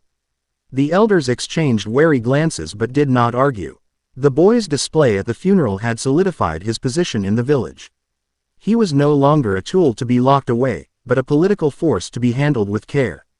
With Jiraiya as his guardian, he was, for the moment, beyond their reach. Naruto met Jiraiya at the village gates an hour later, his pack on his back and a determined look on his face. Robin stood beside him, her own travel pack at her feet. Jiraiya raised an eyebrow. "I said I was taking the brat, not his entire fan club." "Where he goes, I go," Robin stated simply. It was not a request. Her calm, unshakable demeanor made it clear she was not asking for permission. After the invasion, her worth had been proven tenfold. Her strategic insights had saved countless lives, and her knowledge of the poneglyphs was now Konoha's most vital intelligence asset. She was no longer just a visitor under protection, she was a cornerstone of their new, secret war effort. Jiraiya looked from her resolute face to Naruto's unwavering one and sighed. He knew a losing battle when he saw one. Fine, but I'm not stopping at any libraries. This is a mission, not a research trip. He grinned. Though we might make a few stops for research of my own. The search for Tsunade Senju was like tracking a ghost with a gambling addiction. They followed a trail of legendary losses and monumental bar tabs across the land of fire. In each town, they would hear stories of a beautiful, blonde woman with inhuman strength who had just cleaned out a casino or lost a fortune, leaving a trail of furious bookies and star-struck admirers in her wake. During the journey, the dynamic between the three of them deepened. Jiraiya, seeing the unspoken bond between Naruto and Robin, began to actively mentor them as a unit. He would drill Naruto relentlessly in taijutsu and chakra control, pushing him to his physical limits. Then, in the evenings, he would sit with both of them, discussing strategy, politics, and the nature of leadership. He would pose hypothetical scenarios, complex moral dilemmas a Hokage might face, and listen intently as Naruto gave his gut instinct answer, which Robin would then refine with her sharp, analytical perspective.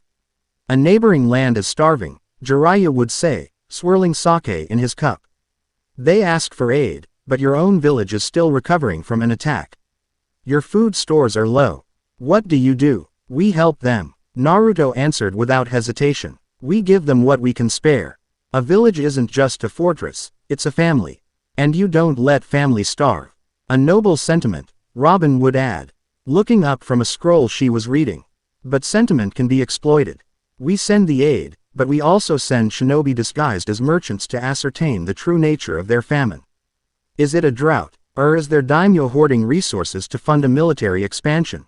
A king must have a compassionate heart, but it must be guarded by a sharp mind. Jiraiya would listen, a proud, thoughtful smile on his face. He wasn't just training a Jinchuriki anymore. He was watching a future Hokage and his chief advisor hone their skills. The will of fire was in good hands. They finally found Tsunade in Tanzaku Quarters, a town famous for its castles, markets, and gambling dens. They walked into the busiest den and found her at a high-stakes table, a sake bottle in one hand and a losing set of cards in the other. She looked much younger than her 50-plus years, a testament to her unique transformation jutsu. But her eyes, a warm amber brown, held a deep, profound weariness, a cynicism that seemed to corrode her very soul.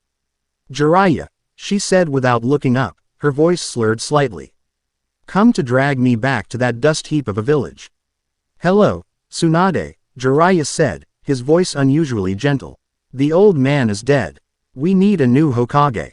Tsunade's hand froze. She looked up, her sake-induced haze momentarily clearing, replaced by a flicker of shock and something that looked like pain. She stared at him for a long moment, then let out a short, bitter laugh. So the old fool finally kicked the bucket. Good for him. She threw her losing cards on the table and stood up, swaying slightly. The answer is no. The title of Hokage is a fool's game. Anyone who takes that seat is just asking to die for a meaningless dream. She turned to leave, but Naruto stepped into her path. My dream isn't meaningless, he said, his voice firm. Tsunade looked down at him, her eyes filled with a mixture of pity and contempt. Oh, I know you. Jiraiya's new pet project, the Nine-Tails brat. Let me guess, you want to be Hokage too. She poked him hard in the forehead. It's a sucker's bet, kid. Everyone who has that dream dies. My grandfather, the first. My grand-uncle, the second. The third. My little brother, Nawaki. My lover, Dan Kato. They all chased that dream, and they all ended up in the ground. That necklace I wear, she gestured to the crystal hanging around her neck, is a curse. It belonged to my grandfather, and it has brought death to everyone I've ever given it to. The will of fire is a lie that gets good people killed. Now get out of my way. Her words were a poisoned dart, aimed at the very heart of Naruto's conviction. But Naruto didn't flinch. He had faced down his own despair in the Temple of Silent Kings. This woman's broken spirit was a familiar enemy. You're wrong, he said quietly. They didn't die for a meaningless dream. They died to protect the people who held that dream. There's a difference. His calm defiance seemed to infuriate her. What does a brat like you know about loss? She spat. Before Naruto could answer, a calm, clear voice cut in. He knows more than you think. Robin stepped forward, her gaze meeting Tsunade's. And so do I. Tsunade's eyes narrowed, sizing up the newcomer. And who are you? My name is Nico Robin. I am a historian, she said. I am also the sole survivor of Ohara. I watched my home, my family, and all my friends be annihilated by the world government because we dared to pursue a dream of knowledge. I have spent the last 20 years running, hiding, and watching everyone I ever got close to die or betray me.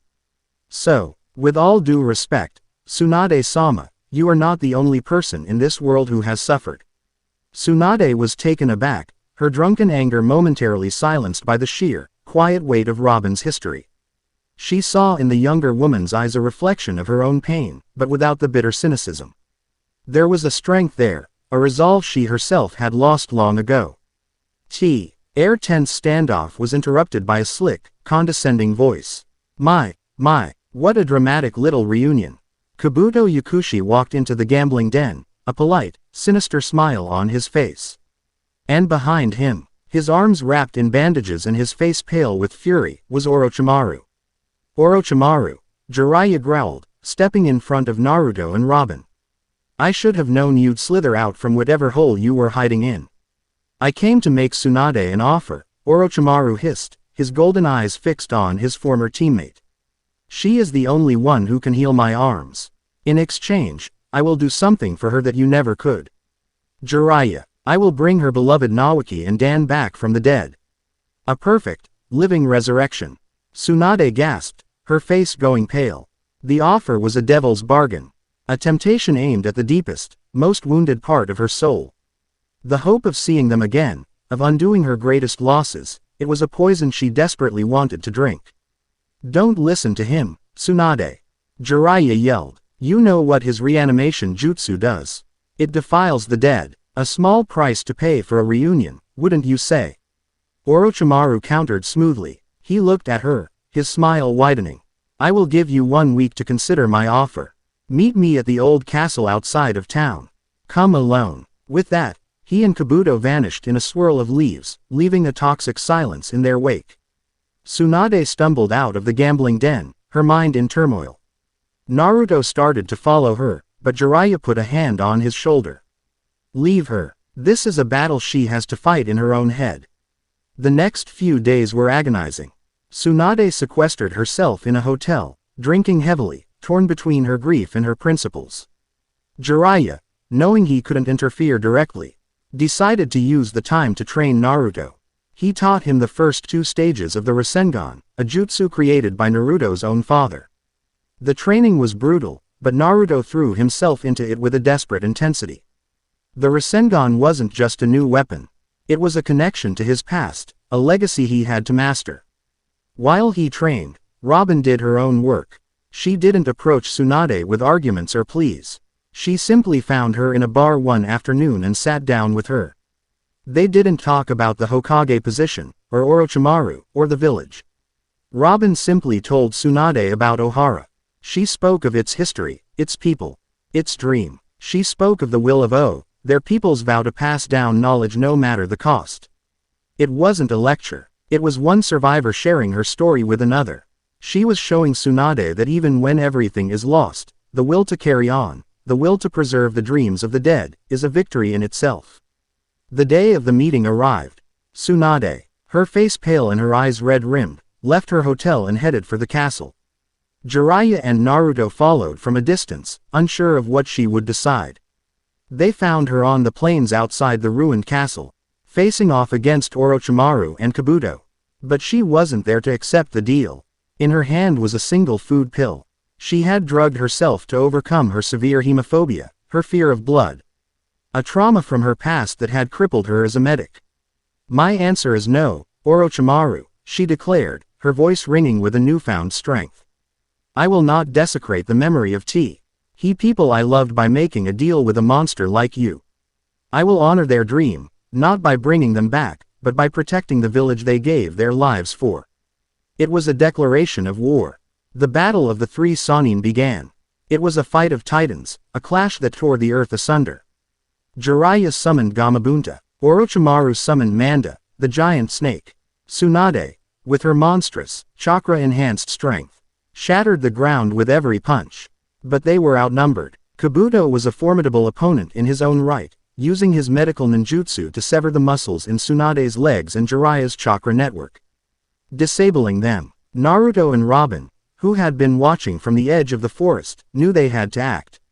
Robin used her powers to create a web of arms, distracting Kabuto, while Naruto, holding a half-formed, unstable Rasengan, charged Orochimaru. "Get away from her," he screamed, his target not the snake Sannin, but Tsunade. He pushed her out of the way of Manda's strike, taking a glancing blow from the giant snake's tail that sent him tumbling. He stood up, bruised and bleeding, but his eyes were filled with an unshakable fire. He faced down Orochimaru, the legendary Sannin, the man who had killed his Hokage, and felt no fear. "You want to be Hokage?" Orochimaru sneered. "You can't even master a simple Rasengan. It's not about mastering the jutsu." Naruto yelled back, pouring every ounce of his will into the swirling ball of chakra in his hand.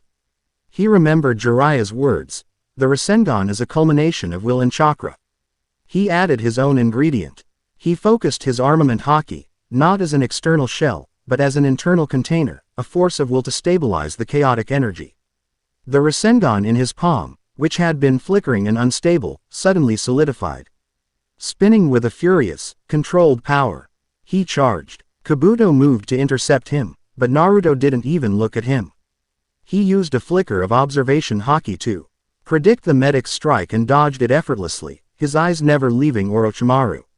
He slammed the completed Rasengan into Orochimaru's chest.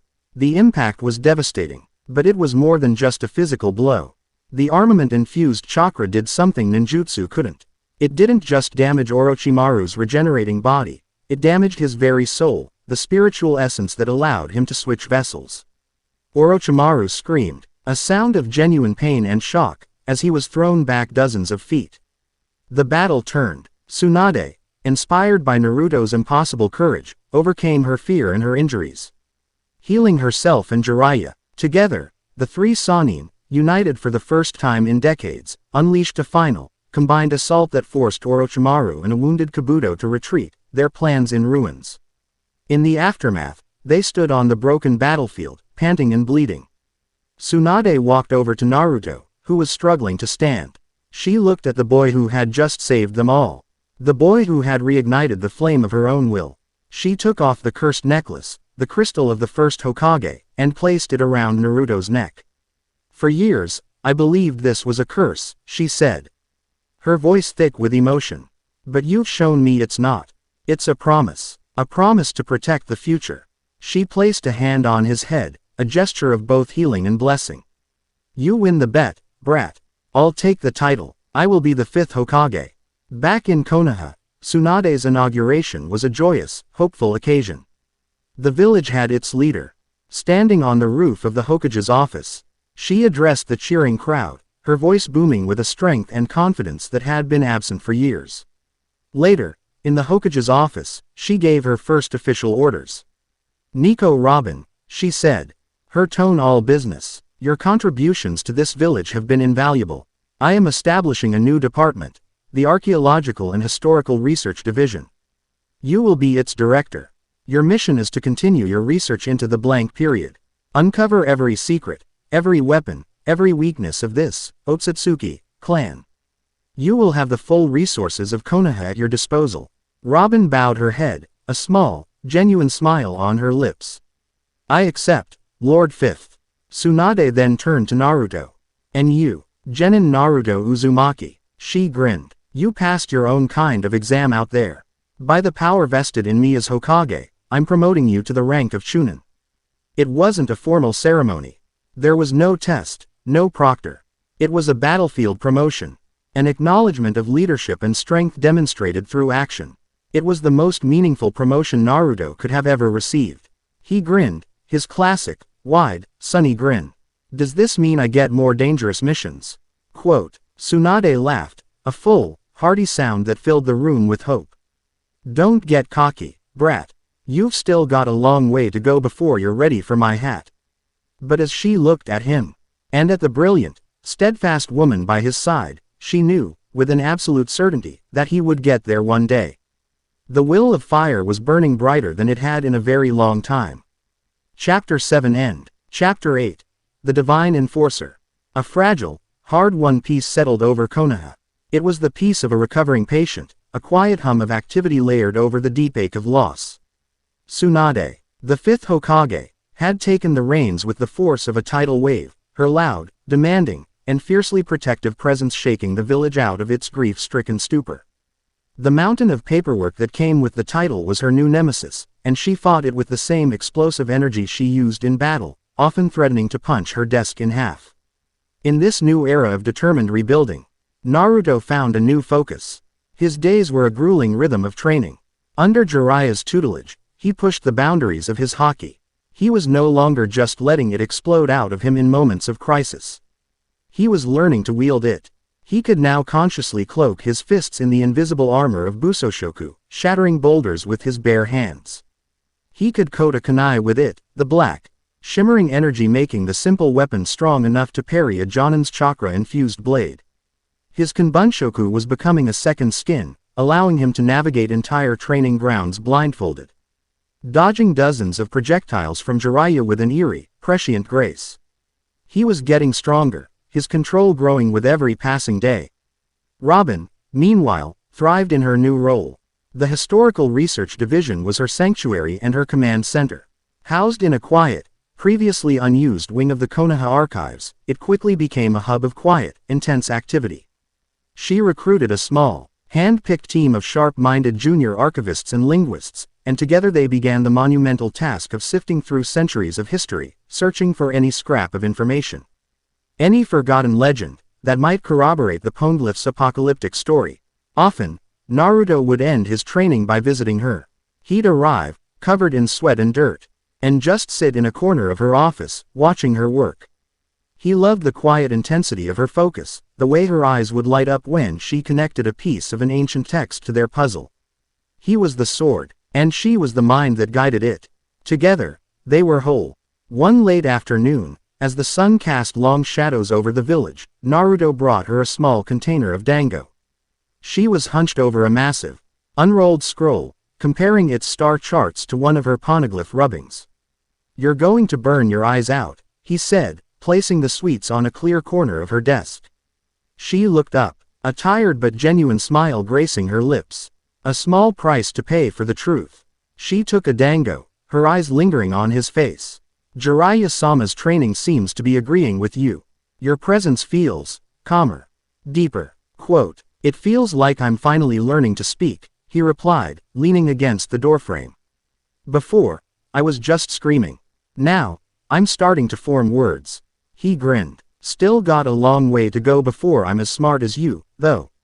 You have a different kind of intelligence, she said, her gaze soft. You have the wisdom of the heart, Naruto-kun. It is a far rarer, and more powerful thing than the wisdom of books. It was a moment of perfect, simple peace. The smell of old paper and sweet dango, the quiet hum of the village outside, the comfortable understanding between two people who had found their anchor in each other. It was the kind of moment that feels like it could last forever. It was the last moment of peace their world would know for a very long time. It began not with a sound, but with a feeling. A sudden, crushing pressure that had nothing to do with gravity. The air grew thick, static, and fundamentally wrong. In Robin's office, the ink in her bottle trembled. Outside, the birds fell silent. Every shinobi in the village, from the academy students to the Hokage herself, froze, their instincts screaming a single, primal word, wrong. They looked up. Hanging in the sky, directly above the Hokage monument, was a figure. He was not flying, not floating. He was simply there, as if the sky was a solid surface on which he stood. He was tall and impossibly regal, with long, snow-white hair that drifted in a non-existent wind. Two short, bone-white horns protruded from his forehead. He wore simple, flowing white robes, and his face was a mask of serene celestial beauty and utter, profound boredom. His eyes, a pale, lavender ripple-patterned rinnegan, surveyed the village below him not with malice, but with the detached disinterest of a gardener inspecting a patch of weeds. This was Kagutsuchi Otsutsuki. In the Hokage's office, Tsunade was on her feet, her hands slammed on her desk, her knuckles white. What in the hell is that? Jiraiya appeared beside her in a swirl of leaves, his face devoid of its usual mirth. Trouble, Tsunade. The kind we've never seen before. On the training grounds, Kakashi and Guy, who had been in the middle of a ludicrously over-the-top sparring match, stopped dead. Kakashi, Guy said, his voice unusually grim. His chakra levels are, I can't even read them, Guy, Kakashi replied, his Sharingan already spinning. It's like trying to measure the ocean with a teacup. Kagutsuchi's voice echoed across the village. It was not a shout. It was a calm, resonant tone that seemed to bypass the ears and speak directly into the mind of every living thing. I have come for the usurper. He raised a single, elegant hand and pointed, not at the Hokage's office, not at the Uchiha compound, but directly at the Konoha archives. Directly at the room where Naruto and Robin stood, frozen.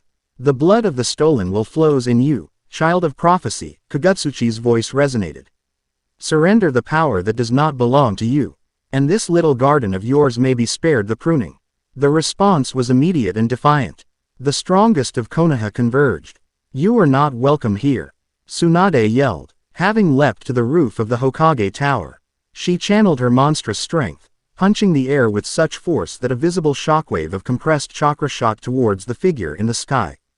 Kagutsuchi watched the attack approach with a faint, almost pitying sigh. He raised his left hand, his palm open. The devastating shockwave, powerful enough to level a city block, simply dissipated. Absorbed without a trace. The primitive flailings of apes, he commented to himself. Sage art. Massive Rasengan. Jiraiya, in sage mode, appeared above Kagutsuchi, a Rasengan the size of a boulder in his hands. And brought it crashing down. Kagutsuchi didn't even turn around. A black, chakra-absorbing rod materialized in the air behind him, intercepting the attack. The Legenda, Rai Jutsu was drained into nothingness in less than a second. Jiraiya was thrown back, his sage mode sputtering from the shock. Eighth gate of shock, open. Guy roared, his body erupting in a blue aura. As he propelled himself off the stone face of the Hokage monument like a cannonball, aiming a kick that could bend space itself. Kagutsuchi moved for the first time. It wasn't a dodge, he simply shifted, a lateral movement of no more than 6 inches, but his speed was so immense, so far beyond physical possibility, that Guy's world-breaking kick met only empty air. The momentum carried the green beast of Konoha harmlessly past him. Pathetic, Kagutsuchi murmured. The best of Konoha, the legends of their generation, had thrown their most powerful attacks at him, and he had neutralized them with less effort than it would take to swat a fly. He had not attacked. He had not even shown a flicker of aggression. He had simply endured, and in his endurance, he had shown them the hopeless, immeasurable gulf between them. Then, Naruto arrived. He landed on the head of the fourth Hokage's stone face, Robin having used her powers to get him out of the archives and across the village in seconds. He stood there, his orange and black jacket whipping in the wind, his face a mask of cold fury. Get away from my village, Naruto said, his voice low and dangerous. Kagutsuchi's serene expression finally changed. A flicker of genuine interest appeared in his Rinnegan eyes. Ah, there it is. The faint, arrogant echo of the Silent Kings.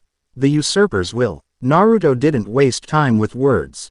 He reached deep inside himself and unleashed the full, untamed force of his conqueror's Haki. A wave of pure, dominating will, stronger than ever before, surged outwards, aimed at the god in the sky. Chi was the power that had shattered ice mirrors, brought demons to their knees, and silenced armies of stone. It washed over Kagutsuchi Otsutsuki and did absolutely nothing. The Otsutsuki actually chuckled, a soft, condescending sound. You call that the will of a king? It is the tantrum of a child playing with his father's sword. And then, he released his own. It was not a wave. It was not a pulse. It was a change in the fundamental laws of reality. The sky seemed to darken. The very air solidified into a block of immense, crushing pressure. It was not the Haki of a mortal who had mastered his own spirit. It was the divine, absolute authority of a being who saw the entire universe as his property. It was colder, heavier, and infinitely more vast than Naruto's. Naruto's conqueror's Haki, his ultimate weapon, was snuffed out like a candle flame in a vacuum. He felt his own will, his greatest strength, being completely and utterly suppressed. He staggered, a gasp escaping his lips as the sheer pressure on his soul threatened to crush him. Below, every shinobi in the village, including the Sannin, collapsed to one knee, their minds reeling, their bodies refusing to obey them in the face of such an overwhelming presence. Only Robin, whose devil fruit powers were not of this world's system, remained standing, though she was pale and trembling, her fists clenched at her sides. "Let me show you what a true king's will feels like," Akatsuki said. He vanished. Naruto's Kanbunshoku Haki screamed, but it was too late. He couldn't even track the movement. He just felt an impossible, blinding pain in his chest. He looked down. One of Akatsuki's black rods had materialized, piercing him through the lung, pinning him to the stone face of his father. Akatsuki reappeared in the sky, his bored expression having returned. He had moved, attacked, and returned to his spot in less time than it took a heart to beat.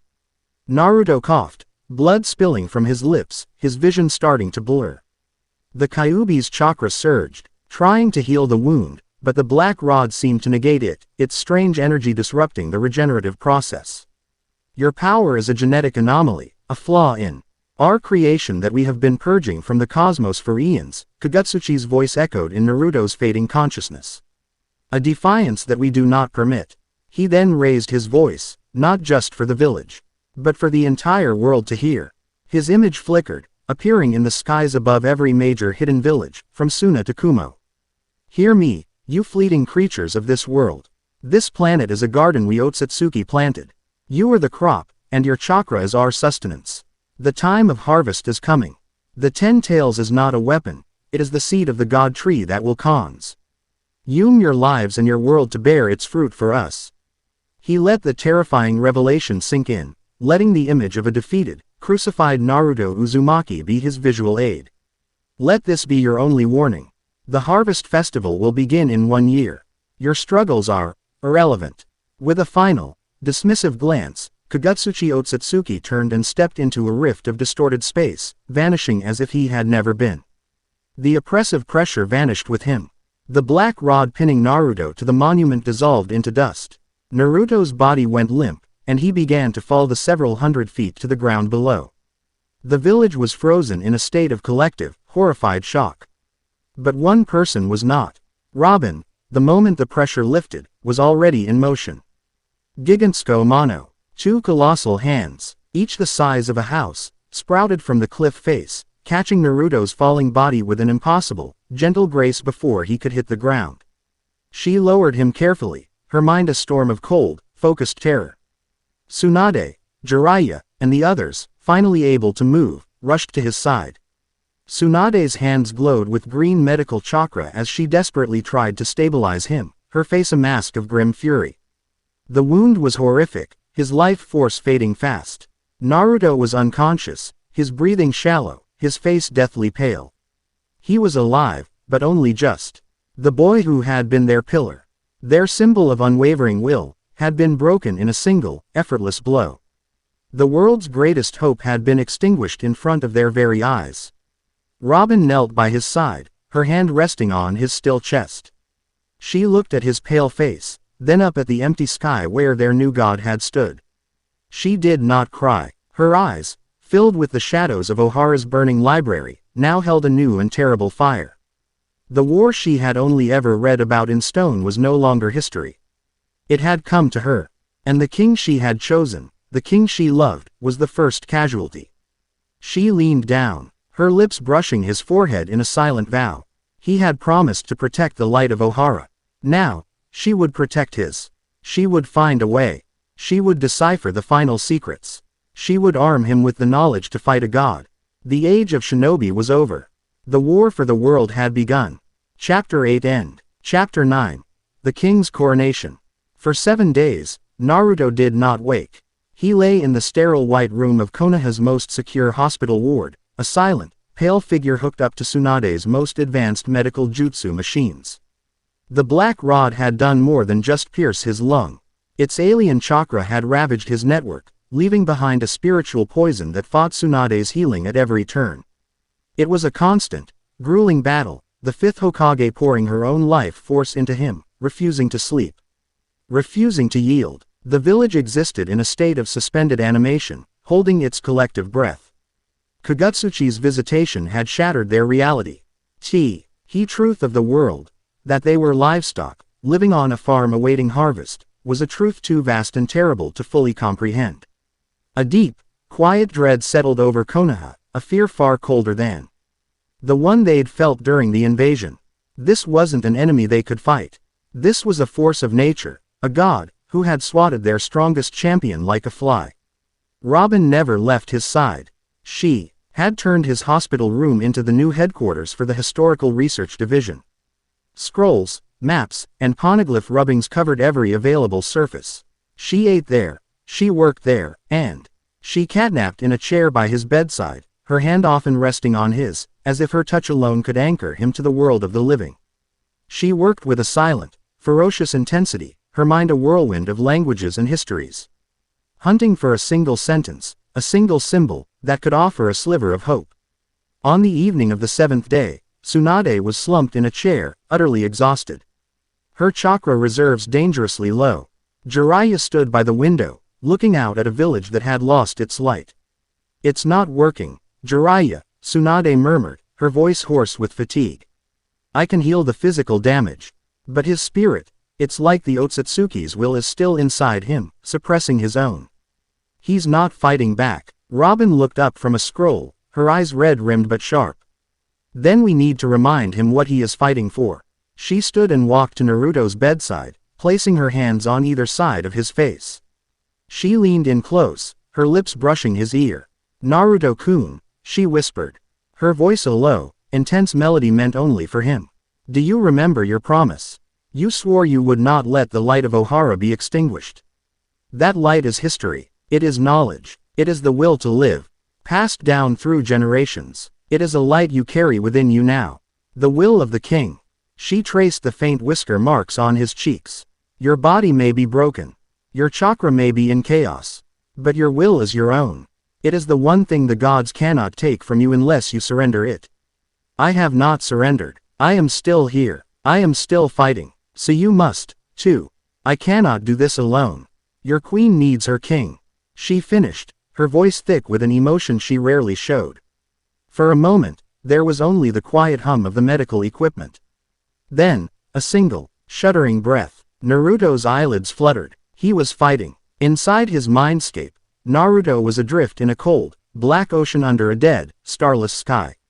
The presence of Kagutsuchi was a crushing weight, an oppressive silence that smothered all thought, all hope.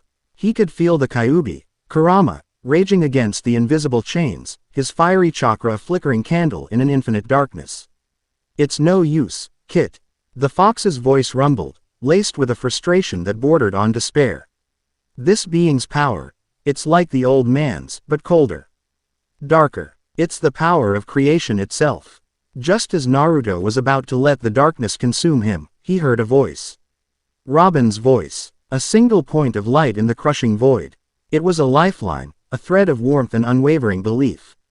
He clung to it, and for the first time in a week, he fought back. He reached for his own will, not with anger or force, but with the quiet, absolute certainty of the promise he had made to her. In the hospital room, the machines monitoring his vitals began to beep erratically. His chakra, once stagnant, began to flare.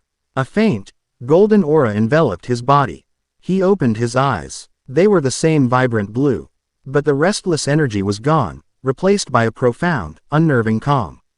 It was the calm of the ocean depths, a stillness born not of peace, but of immense, contained power. His near-death experience, the clash with a divine will, and the anchor of Robin's voice had not broken him. It had forged him anew.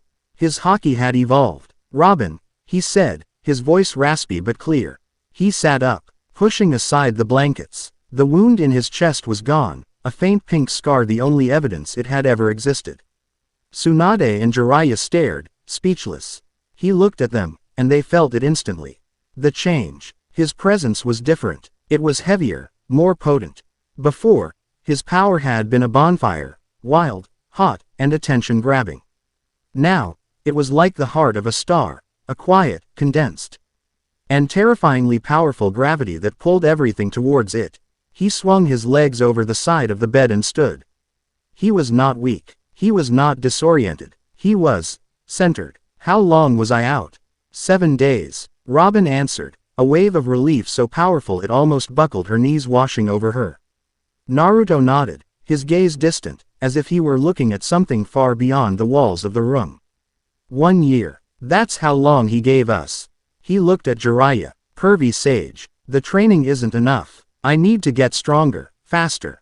Then, he looked into his own soul and spoke to the ancient being sealed within him. Kurama, he called you a tool. He called our world a garden. He created you, and he intends to unmake you for a piece of fruit. Are you going to let him? For the first time, he felt a response from the 9 tails that was not rage or hatred, but a cold, ancient fury. I am no one's pet, boy. When you face this Otsutsuki again, you will not be alone. It was the beginning of a true partnership. A pact forged in the face of a common, existential enemy. The news of Naruto's recovery, and his transformation, spread through the village like wildfire. But, the world outside Konoha was in turmoil. Kagutsuchi's message had been delivered to every major nation.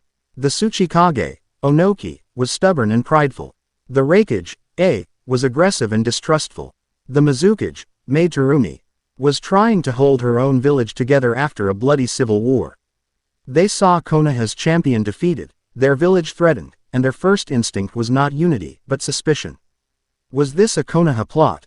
A new kind of super weapon they had lost control of? They're afraid, Tsunade said, slamming a fist on her desk during a council meeting. They would rather let the world end than trust each other. Quote, then we have to make them trust us, Naruto said, his voice cutting through the arguments. He stood before the council, not as a chunin, but as the de facto leader of their war effort. Tsunade Ba-chan, call a 5-cage summit. Here, in Konoha. Are you insane? Homura sputtered. Bringing all our rivals into the village when we are at our most vulnerable. We're not vulnerable, Naruto stated, his calm gaze sweeping over the elders. We're the only ones who know the true nature of the enemy. We're the only ones with a weapon that can even face him. They won't come here as rivals. They'll come as students, looking for a teacher. It's time we showed them what we've learned.